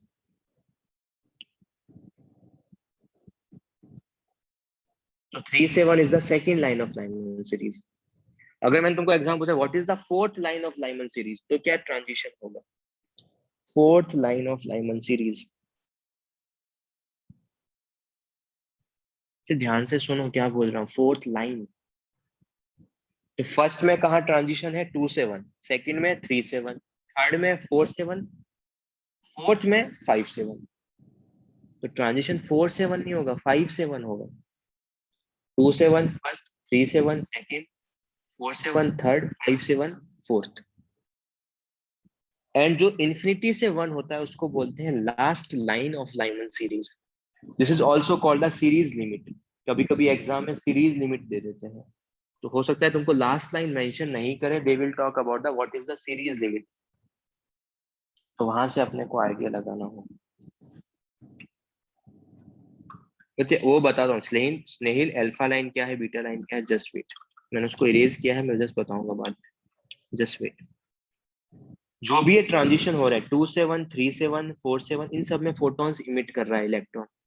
किस केस में मैक्सिमम एनर्जी का फोटोन इमिट करेगा, फर्स्ट लाइन में या लास्ट लाइन में? In which case it will emit maximum energy? Last. Last line में क्या होगा, सबसे ज्यादा एनर्जी का फोटोन इमिट करेगा, और सबसे मिनिमम एनर्जी का फोटोन कब इमिट करेगा? मिनिमम एनर्जी का फोटोन कब इमिट करेगा, जब ट्रांजिशन क्या होगा 2 से 1 में ट्रांजिशन होगा, तो मिनिमम एनर्जी का फोटोन इमिट करेगा।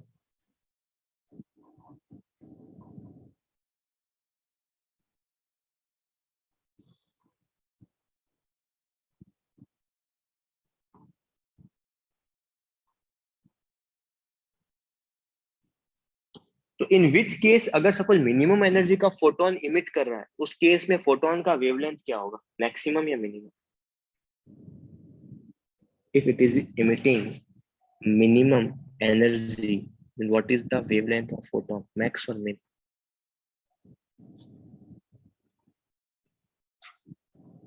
Max, क्योंकि energy is equals to hc by lambda, energy and lambda are the inversely proportional, and in this case it will energy lambda min.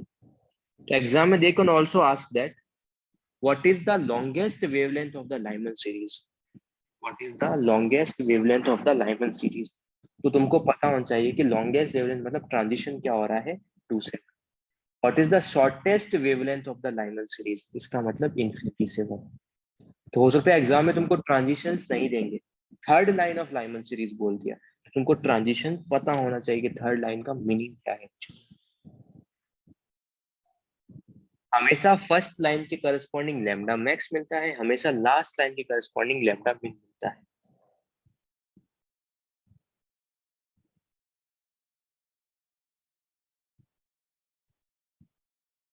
मुझे कैसे सॉल्व करना है वो अभी अपन देखने वाला है।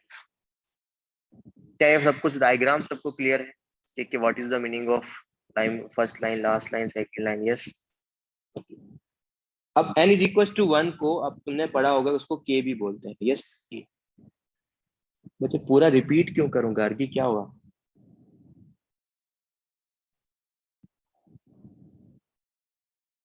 What happened? लास्ट लाइन क्या है, ट्रांजिशन लास्ट लाइन का क्या है, इन्फिनिटी से 1।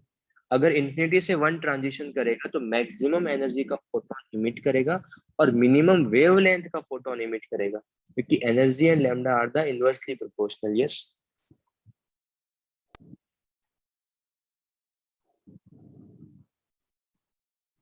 जो फर्स्ट लाइन होती है n इज इक्वल टू 1 को k भी बोलते हैं, इसको k बोलते हैं, इसको l बोलते हैं, इसको m।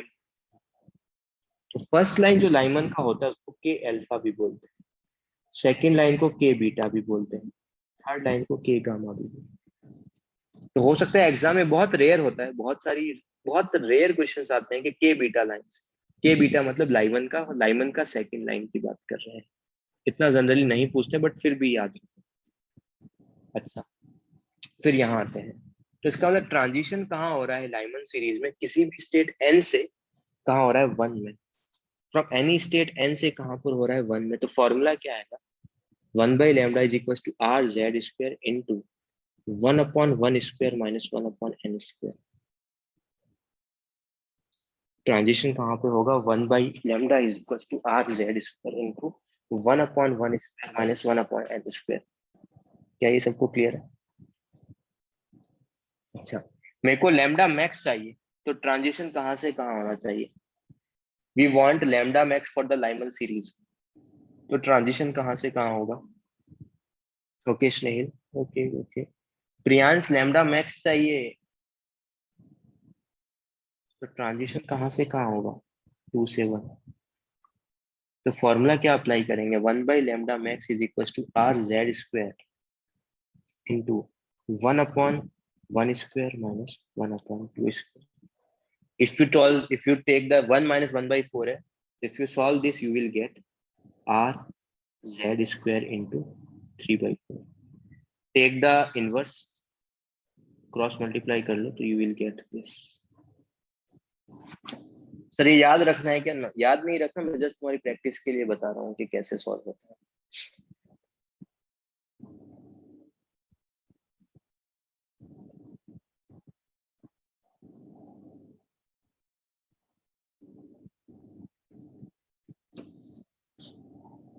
तो 1/3 4πz। अगर मेरे को लैम्डा मैक्स फाइंड आउट करना है हाइड्रोजन के लिए, तो what is the value of z for hydrogen? 1। तो ये आ जाएगा 4/3 इंटू आर। अगर 4/3 इंटू आर आ गया, और ये अभी अपन ने ऊपर फाइंड आउट किया था, कितना था ये?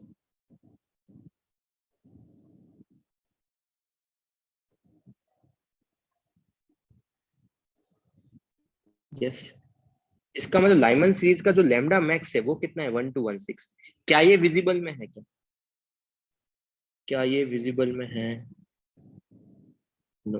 तो कहाँ है ये? मैंने एक और रेंज याद करवाया था तुमको,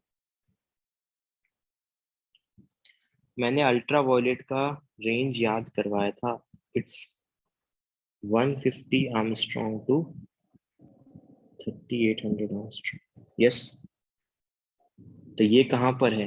इज द अल्ट्रा वायलेट। ठीक है, फिर से देखते हैं। If you want to find out the lambda mean for the Lyman series, तो ट्रांजिशन कहाँ से कहाँ होगा? If you want to find out the lambda mean, then transition कहाँ से कहाँ होगा? इंफिनिटी से 1। तो यहाँ पे क्या सब्स्टिट्यूट करेंगे, 1/1 स्क्वायर माइनस 1/इंफिनिटी। और 1/इंफिनिटी क्या होता है? 1/इंफिनिटी क्या होता है? 0।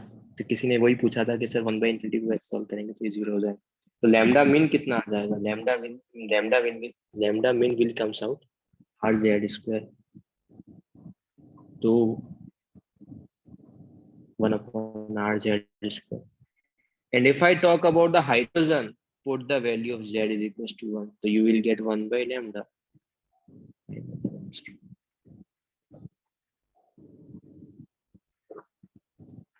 क्लियर है सबको? क्या 0 हो जाएगा, क्या पूछ रहे हो?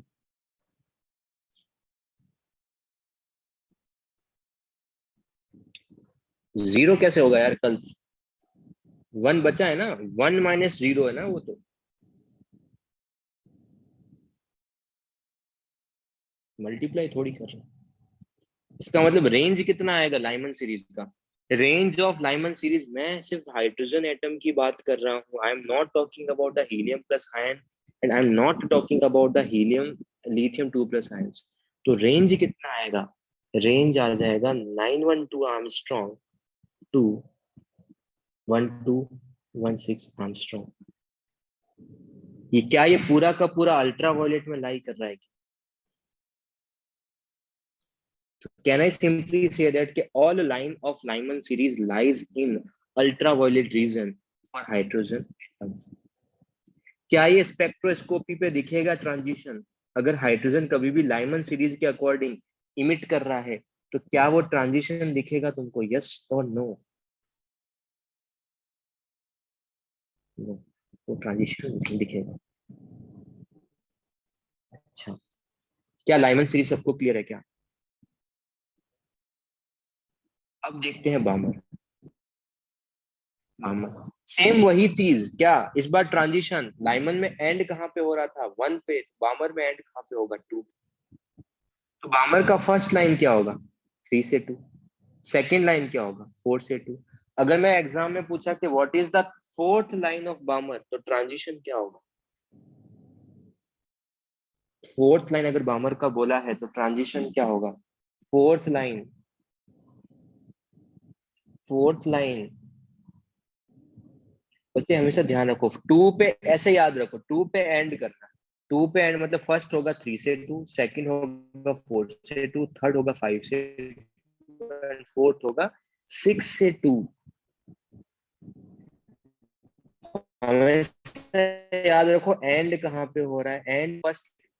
सेकंड होगा 4 से 2, थर्ड होगा 5 से 2, 6।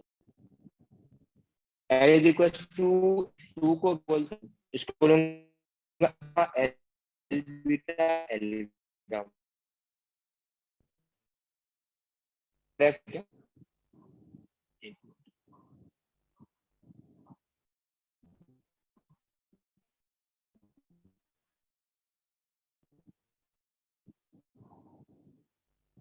अभी क्लियर है, अभी भी क्रैक हो रहा है, हेलो।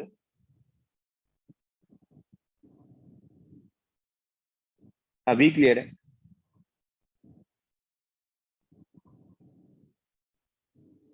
एक मिनट।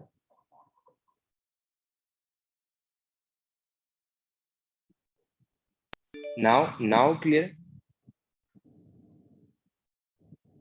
ओके चलो, ओके। तो ये तुम्हारे पास क्या होगा, एल अल्फा क्या होगा, it is the first line of बामर series, second line of बामर series, last line of बामर series. Last line क्या होगा, इन्फिनिटी टू 2।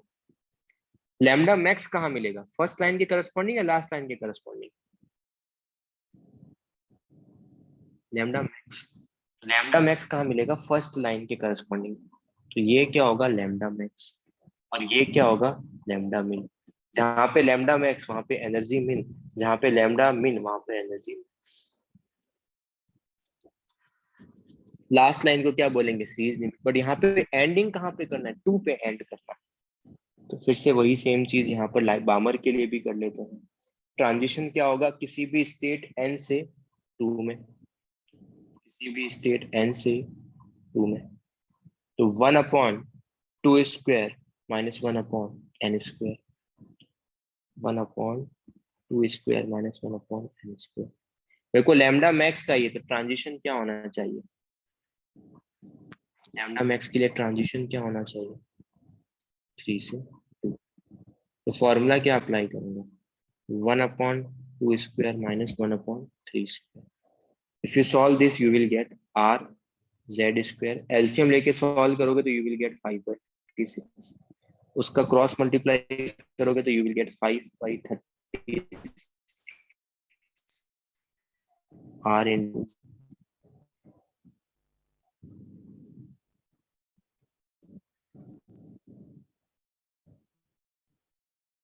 एक मिनट, अगर मेरा वॉइस फिर से क्रैक हो रहा है, वेट,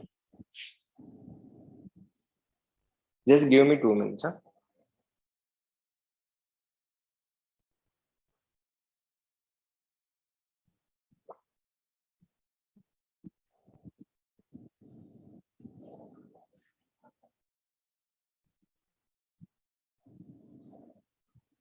अभी क्लियर है,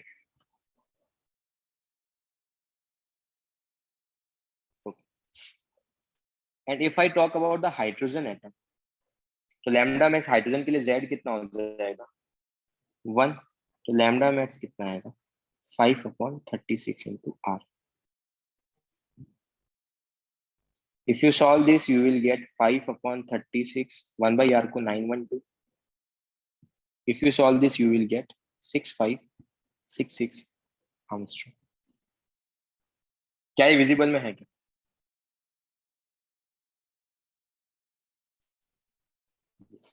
ये क्या होगा, ये विजिबल का लाइट है। ऑरेंज रेड के बीच में कोई कलर है ये, it is the orange red के बीच का कलर, रेड बोल सकते हो इसको। लैम्डा मीन फाइंड आउट करना है तो ट्रांजिशन क्या होना चाहिए, infinity to 2, it will 1/2 square minus 1/infinity square, तो ये तुम्हारे पास आ जाएगा, सॉरी, r(z²/4), तो ये आ जाएगा 4/r(z²), फॉर हाइड्रोजन के लिए आ जाएगा 4/r, 4 × 912 Armstrong, it will comes out 3648 Armstrong. क्या विजिबल में है क्या, क्या अल्ट्रा वायलेट में है क्या, क्या बामर का लैम्डा मिन अल्ट्रा वायलेट और लैम्डा मैक्स विजिबल है, क्या बामर की सारी लाइंस विजिबल में है क्या, all the lines of Balmer series lies in the visible region, yes or no? ये एक बार जेई में क्वेश्चन आ चुका है। बाइमर की फॉर हाइड्रोजन एटम, ये हाइड्रोजन एटम के लिए अगेन चीज ध्यान रखना, तो रेंज क्या आ रहा है एक्चुअल में for hydrogen atom, if I talk about the hydrogen atom, तो एक्चुअल में रेंज क्या आ रहा है, रेंज आ रहा है तुम्हारे पास 3648 आर्मस्ट्रॉन्ग टू 6566 आर्मस्ट्रॉन्ग। मैं फिर से रिपीट कर रहा हूँ, यहाँ पर मैं सिर्फ हाइड्रोजन एटम की बात कर रहा हूँ, I am not talking about the helium plus ion, I am not talking about the lithium plus 2 ions, I am just talking about the hydrogen ions, hydrogen atoms.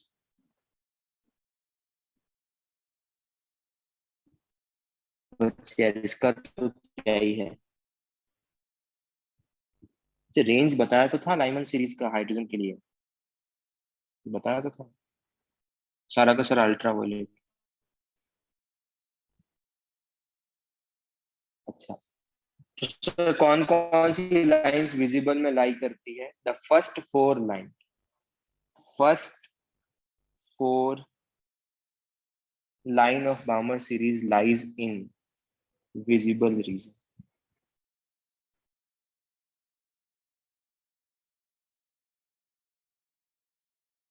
किसके लिए, वो भी हाइड्रोजन के लिए, क्या हीलियम के लिए भी फर्स्ट 4 लाइन लाई करेगी, नहीं, हीलियम में जेड चेंज हो जाएगा, अगर हीलियम का जेड चेंज हो जाएगा तो लैम्डा भी चेंज हो जाएगा, अगर हीलियम का जेड चेंज होगा तो लैम्डा मिन चेंज होगा, लैम्डा मैक्स भी चेंज होगा, क्योंकि लैम्डा मैक्स में भी जेड के टर्म्स आ रहे हैं, तो ये सिर्फ हाइड्रोजन की बात कर रहे हैं।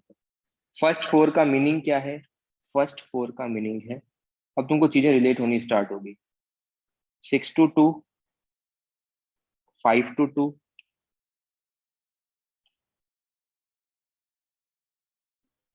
4 से 2, 3 से 2। किस केस में, ध्यान से सुनना, किस केस के अंदर सबसे मैक्सिमम वेवलेंथ मिलेगा,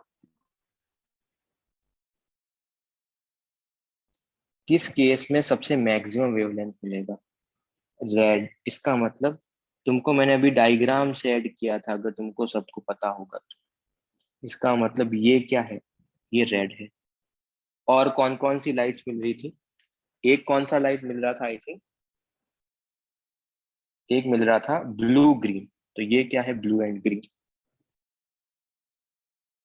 मैंने डायग्राम सेंड किया ना तुमको, यहाँ से क्या मिलेगा, ब्लू ग्रीन मिलेगा, यहाँ से क्या मिलेगा, ब्लू एंड वायलेट, तो एक्चुअली अपन ने हाइड्रोजन गैस लिखा था, हाइड्रोजन गैस लिया था, तो वहां से ये 4 ट्रांजिशन से तुमको 4 लाइट्स मिलेगी, ठीक है। अब रिलेट हो रहा है जो स्टार्टिंग की क्लास में पढ़ाया था वो, यस, तुम्हारा डाउट था कि सर 4 ही लाइन क्यों मिल रही है, तो ये 4 लाइन्स यहाँ से मिलेगी, डन।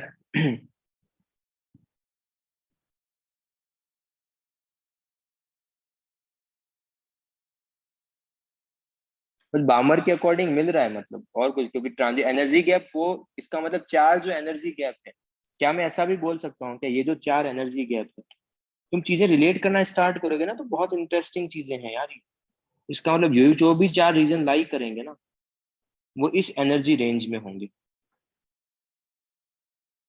क्या मैंने विजिबल का एनर्जी रेंज लिखवाया था ये, तो तुम कैलकुलेट करके देख लो, 6 से 2, 5 से 2, 4 से 2, 3 से 2, अगर तुम एनर्जी गैप कैलकुलेट करोगे ना, तो इनका एनर्जी गैप डेफिनेटली क्या आएगा, इनके बीच में आएगा। अगर इनके बीच में आया, इसका मतलब विजिबल के अंदर लाई करेंगे। अगर इनके बीच में नहीं आएगा तो विजिबल के अंदर लाई नहीं करेंगे।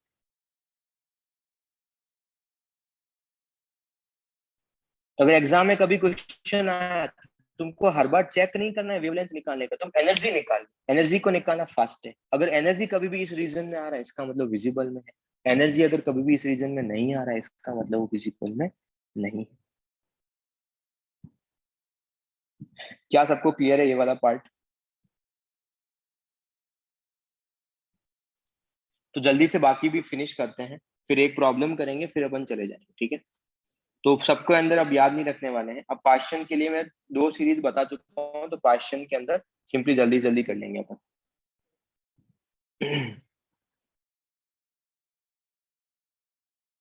तो लेट्स से अगर सपोज पाश्चन, पाश्चन कहाँ पे एंड होगा? 3 पे। लाइमन फर्स्ट पे, बामर सेकंड पे एंड हो रहा था, तो पाश्चन कहाँ पे एंड होगा? 3 पे। तो इसकी फर्स्ट लाइन क्या होगी? फर्स्ट लाइन क्या होगा? 4 से 3, 5 से 3, 6 से 3, 7 से 3 एंड इंफिनिटी से 3। तो लैम्डा मैक्स कब मिलेगा? फर्स्ट लाइन से या सेकंड लाइन से या लास्ट लाइन से? लैम्डा मैक्स कब मिलेगा? फर्स्ट से। तो ट्रांजिशन क्या होगा? 4 से 3। लैम्डा मिन कब मिलेगा? जब वो इंफिनिटी से 3 आएगा। अच्छा, ब्रैकेट कहाँ एंड होगा? 4 पे। स्टार्ट 5 से 4, 6 से 4, 7 से 4, 8 से 4 एंड इंफिनिटी से 4। अगर मैंने बोला कि ब्रैकेट का थर्ड लाइन बताओ, थर्ड लाइन ऑफ ब्रैकेट क्या होगा? तो हमेशा एंड ध्यान रखो, क्योंकि एग्जाम में टेबल थोड़ी बना होगा, एंड ध्यान रखो। ब्रैकेट का एंड कहाँ पे? 4 पे। तो फर्स्ट लाइन 5 से 4, सेकेंड लाइन 6 से 4, थर्ड लाइन 7 से 4। एग्जाम में वो ट्रांजिशंस नहीं देते हैं। इसका मतलब लैम्डा मैक्स कब आएगा? जब वो 5 से 4 होगा। लैम्डा मिन कब आएगा? जब वो इंफिनिटी से 4 होगा। इसी तरीके से ये पी फंड 5 पे एंड होगा, हमफ्री 6 पे एंड होगा। इसका first line 6, 7, 8, 9, infinity 7, 8, 9, then infinity. इसका लैम्डा मैक्स 6 to 5, इसका लैम्डा मैक्स 7 to 6, इसका लैम्डा मिन इंफिनिटी to 5, इसका लैम्डा मिन इंफिनिटी to 6। सबको क्लियर है ये वाला पार्ट?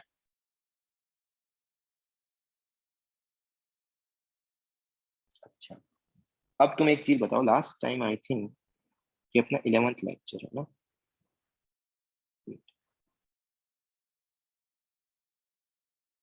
एनर्जी कहाँ बताया? Energy 10th lecture. Okay. Energy gap कहाँ मैक्सिमम आता है? 4 से 3 में मैक्स है, 3 से 2 में है, या फिर 2 से 1? ध्यान से सुना ये स्टेटमेंट, ठीक है? तो ये एनर्जी गैप कितना होगा? If you find out this energy gap ना, तो ये आएगा 0.66 इलेक्ट्रॉन वोल्ट। ये हाइड्रोजन की बात कर रहे हैं। क्या हाइड्रोजन के लिए देखो,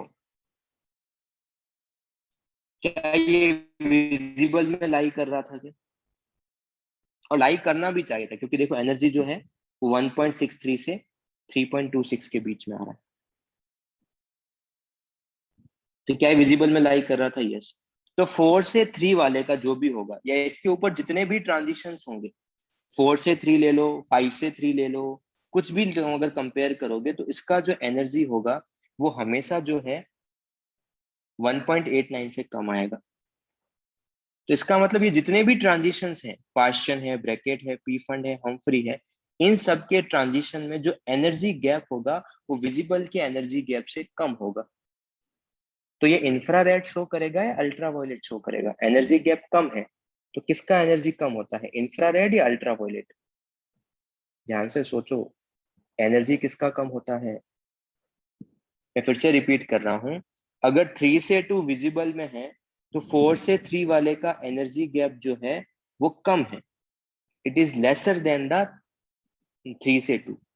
तो कम एनर्जी किसका होता है, इंफ्रारेड का या अल्ट्रावायलेट का, as compare to visible? Infrared का।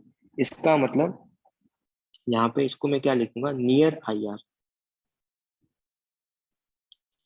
ये भी क्या होगा, आई आर। ये किसके लिए बात कर रहे हैं, right now I am talking about only for the hydrogen. Hydrogen के लिए ही बात करें, हीलियम में चेंज हो जाएगा। सर विजिबल में है या नहीं है, उसके लिए ये देख सकते हो हमेशा। उसके बाद सब कुछ आईआर में ही आएगा, जिसका फार आईआर, क्योंकि जैसे जैसे तुम ऊपर जाओगे एनर्जी गैप और कम होता जाएगा, तो जो आईआर होगा उससे डिस्टेंस बढ़ती जाएगी। ये भी क्या होगा, फार आईआर। क्लियर? तो अच्छा, हाइड्रोजन स्पेक्ट्रम की बात करें तो लाइमन की सारी लाइट्स अल्ट्रावायलेट में, बामर की फर्स्ट 4 विजिबल में, बाकी जितनी भी रिमेनिंग है वो अल्ट्रावायलेट में, बाकी जो भी सीरीज की लाइंस है वो सारी की सारी इंफ्रारेड में। और कौन कौन सी विजिबल में होगी उसके लिए एनर्जी गैप देख लो। अगर एनर्जी गैप इसके बीच में लाई करेगा तो वो हमेशा विजिबल होगा। लास्ट प्रॉब्लम कर लो। That's it. फिर you can ask your doubts, जो भी आज की क्लास के, जो भी रिमेनिंग क्लास के पेंडिंग है वो।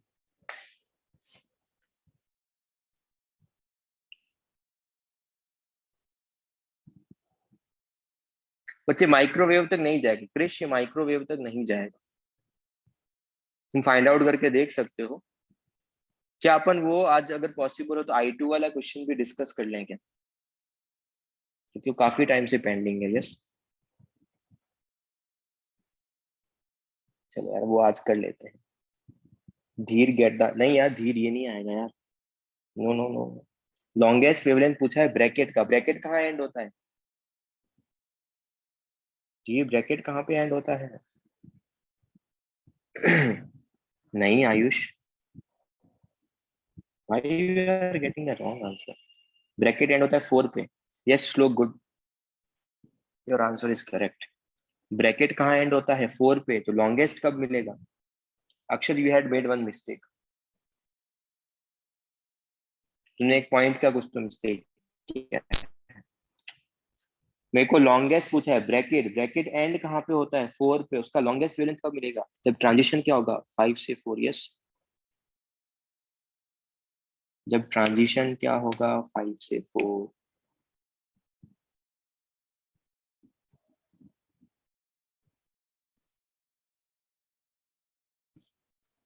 बच्चे 16/9 स्क्वायर करना है एन का, स्क्वायर करना भूल गए। और हीलियम के लिए जेड कितना होगा, 2। फॉर्मूला क्या है, it's 1/λ is equal to R into 2 का square into 1/4 square minus 1/5 square. तो इट्स 1/λ, इट्स 4r इंटू, इसका एलसीएम लोगे तो यू विल गेट 9/16 इंटू 25। मैं एलसीएम वेलसीएम नहीं ले रहा यार, मतलब वो तो तुमको आता होगा। तो ये 4 टाइम्स कैंसिल आउट, तो यहाँ से you will get 1/λ is equals to 9r/100। lambda is equals to 100/9r।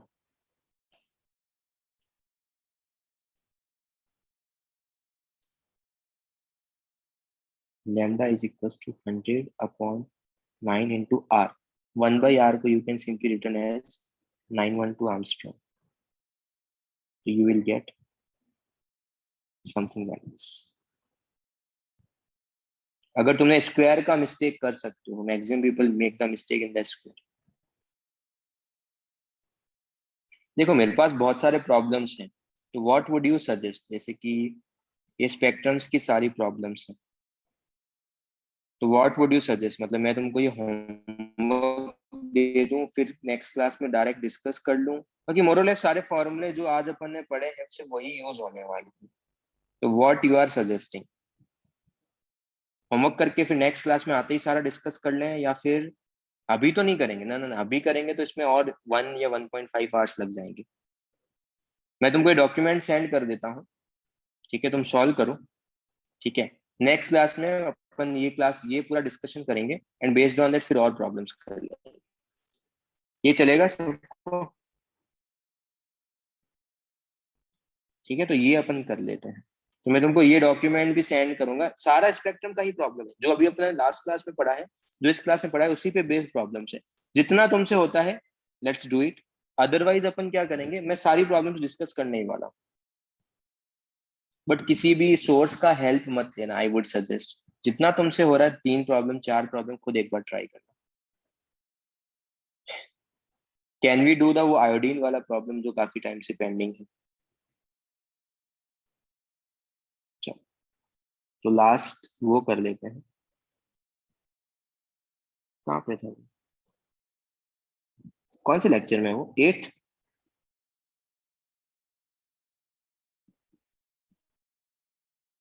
8th में तो नहीं।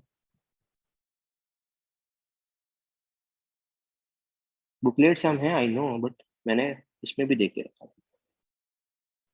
यस, उसका पीछे आंसर गलत देख के रखा है आई थिंक। यस बच्चे, हाँ तुमको स्पेक्ट्रम की प्रॉब्लम्स करनी है वो मैं तुमको सेंड करने वाला हूँ।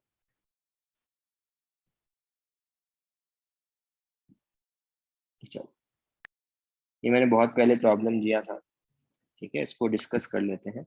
आई थिंक पीछे उसका आंसर गलत देख के रखा है।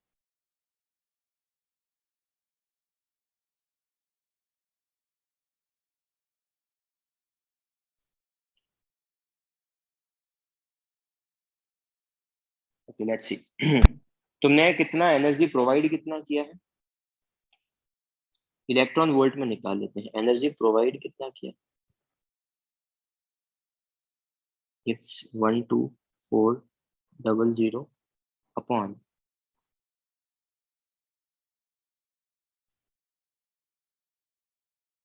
ये एनर्जी प्रोवाइड किया है। यस, कितना आ रहा है यहाँ से?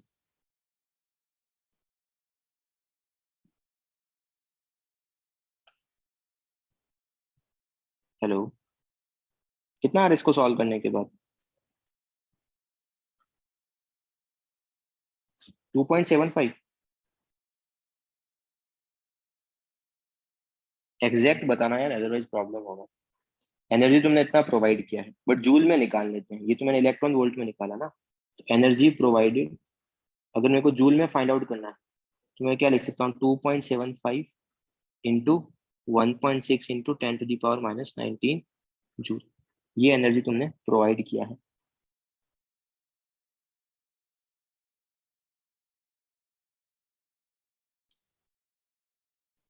इसको भी सॉल्व कर सकते हैं क्या?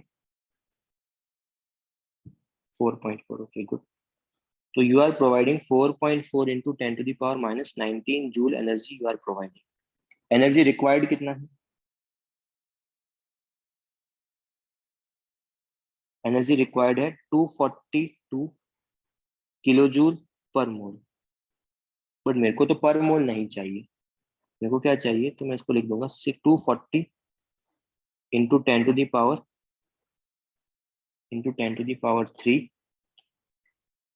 अपॉन 6 इंटू 10⁻23, तो ये आ जाएगा जूल पर molecule. Yes no? If you solve this you will get 4 into 10⁻⁻19 joule. एक मॉलिक्यूल को प्रोवाइड कितनी कर रहे हैं बच्चे? एक्चुअल में क्या था, ये मॉलिक्यूल था, ठीक है, इसको फोटोन की एनर्जी प्रोवाइड कर रहे हैं। प्रोवाइड कितनी कर रहे हैं अपन? 4.4 इंटू 10⁻⁻19 जूल प्रोवाइड कर रहे हैं, ठीक है, और उसको रिक्वायर्ड कितनी है, इतनी। एनर्जी रिमेनिंग कितना रहेगा?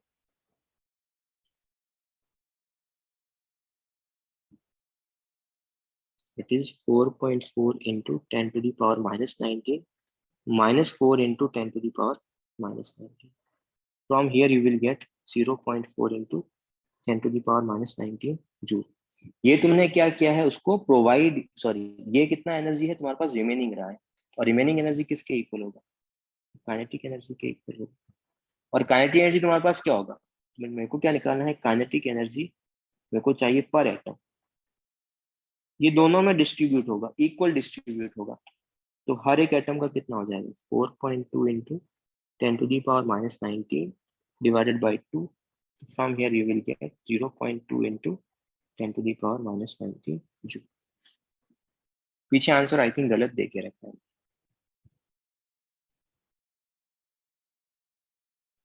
तो मैं ये डॉक्यूमेंट पूरा सेंड करने वाला हूँ, थ्योरी वाला अभी कर दूंगा ये मैं।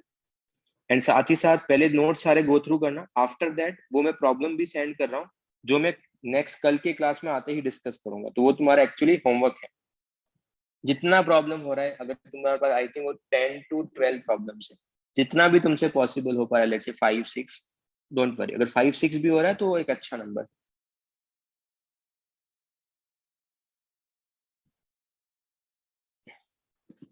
इस प्रॉब्लम में किसी को कुछ डाउट है?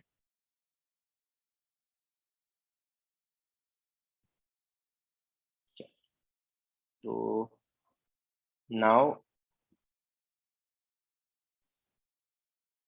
you can ask your doubts. Sir, tomorrow you will discuss the. Tomorrow I will discuss the. You will discuss, sir, tomorrow today's homework which you have given.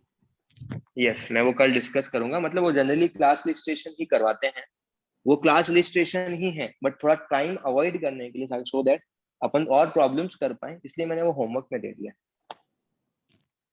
Okay sir. ठीक है, अगर सबसे problem हो गया, नहीं हुआ, I don't care, but मेरे को वो सारी प्रॉब्लम्स मैं सॉल्व करने वाला हूँ क्लास के अंदर। Sir, in lower class we don't have spectrum numericals actually.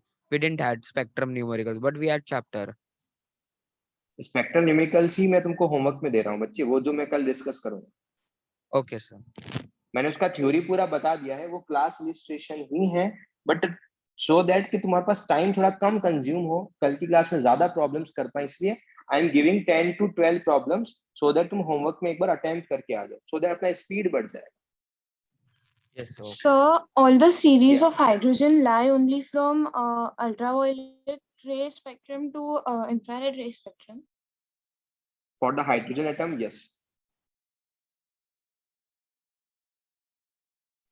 Sir, एक मिनट, हाँ शोहम, वन थिंग, अगर तुमको लेट्स से रिकॉर्डिंग देखना है, it's up to you. Sometime ऐसा होता है, रिकॉर्डिंग का सेंड करने का मेन पर्पस ये है कि समटाइम यू गॉट डिसकनेक्टेड, तो उसके लिए तुम रिवाइज, तो उसके लिए तुम एक बार देख सकते हो रिकॉर्डिंग, बट एक पॉइंट के बाद रिकॉर्डिंग कोई काम नहीं आएगा। जो तुमको नोट सेंड कर रहे हैं, अगर तुमको नोट से इजीली अंडरस्टेबल है, तो there is no need to see the recording completely, तुम डायरेक्टली तुम नोट्स रिवाइज कर लो।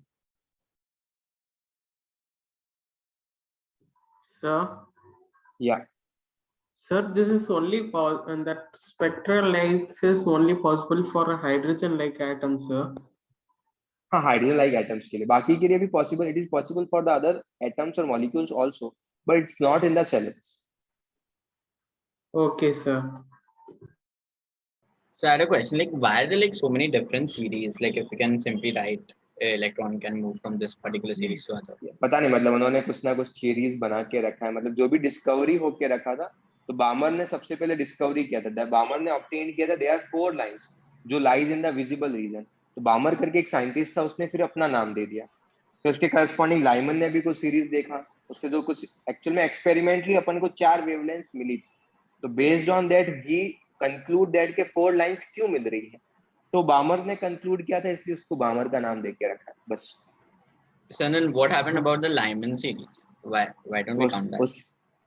वो भी काउंट करते ही हैं, मतलब वो विजिबल में नहीं आता, बट फिर वहां पे फिर लोगों ने डिस्कवर किया कि अगर ट्रांजिशन 2 पे हो रहा तो 1 पे भी ट्रांजिशन होगा, वो सारा थ्योरी किसने देख के रखा था, वो लाइमन के साइंटिस्ट ने देख के रखा था, तो बेस्ड ऑन दैट इसको लाइमन सीरीज बोल दिया है, और कुछ भी नहीं है उसका, और कुछ यूज नहीं है। बट न्यूमेरिकल जब तुम सॉल्व करोगे, एक मिनट, हाँ वेट ए मिनट, एग्जाम में वेट, व्हेनेवर तुम्हारे काम की चीज क्या है कि लाइमन बामर क्यों याद रखना है, लेट्स से जो मैं तुमको अभी प्रॉब्लम्स देने वाला, तो लेट्स से सेकंड प्रॉब्लम देखो, the ratio wavelength of the first line of Balmer series of lithium 2 plus and the series limit of the p fund series, तो तुमको सिंपल रेशियो फाइंड आउट करना है। अगर exam में तुमको बामर series का idea ही नहीं होगा ना, तो तुमको ट्रांजिशन ही नहीं पता चलेगा, अगर ट्रांजिशन ही नहीं पता चलेगा तो तुम क्वेश्चन सॉल्व ही नहीं कर पाओगे। अपने काम की चीज ये है कि सीरीज क्यों याद रखना है, सो दैट अपने को ट्रांजिशन इजीली ऑब्टेन कर पाए।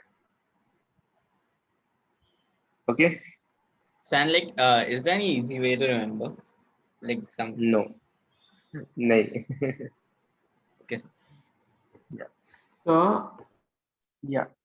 sir, does this series have any applications in the real world, sir? No.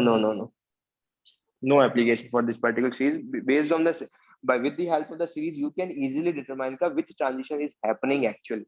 That's it. Okay, sir.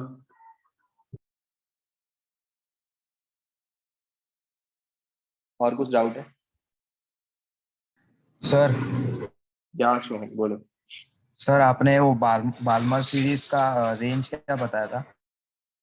लिखा है ना बच्चे, बार्मर का सीरीज का रेंज बताया था 6566. हाँ 36566 हाईएस्ट था, 3648 लोवेस्ट था.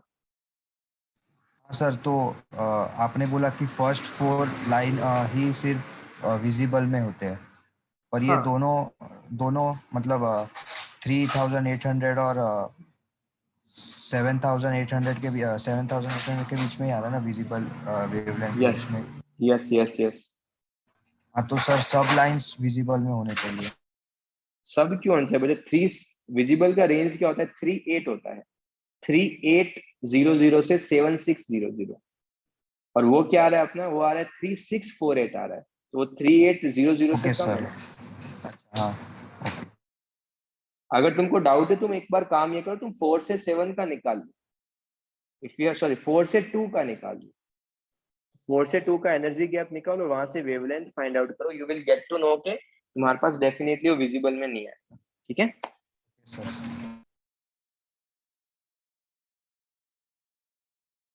Sir, या is there any other formula in which we can predict the radius of the orbit for more than one electron, sir? yeah, there are certain methods that we will deal in the periodic table. There are certain methods. From there you can calculate the radius of different atoms and elements that we will cover in the periodic table. Okay. Okay, sir.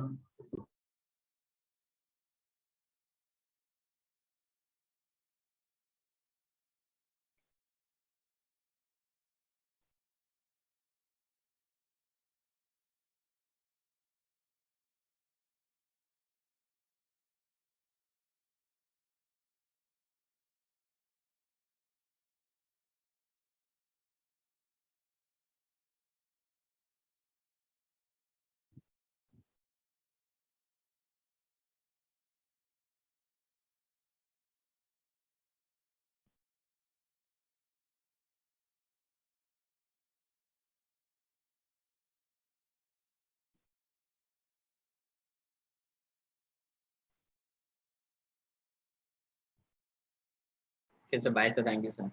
Okay. Bye. Bye, sir. Thank you, sir. Yeah.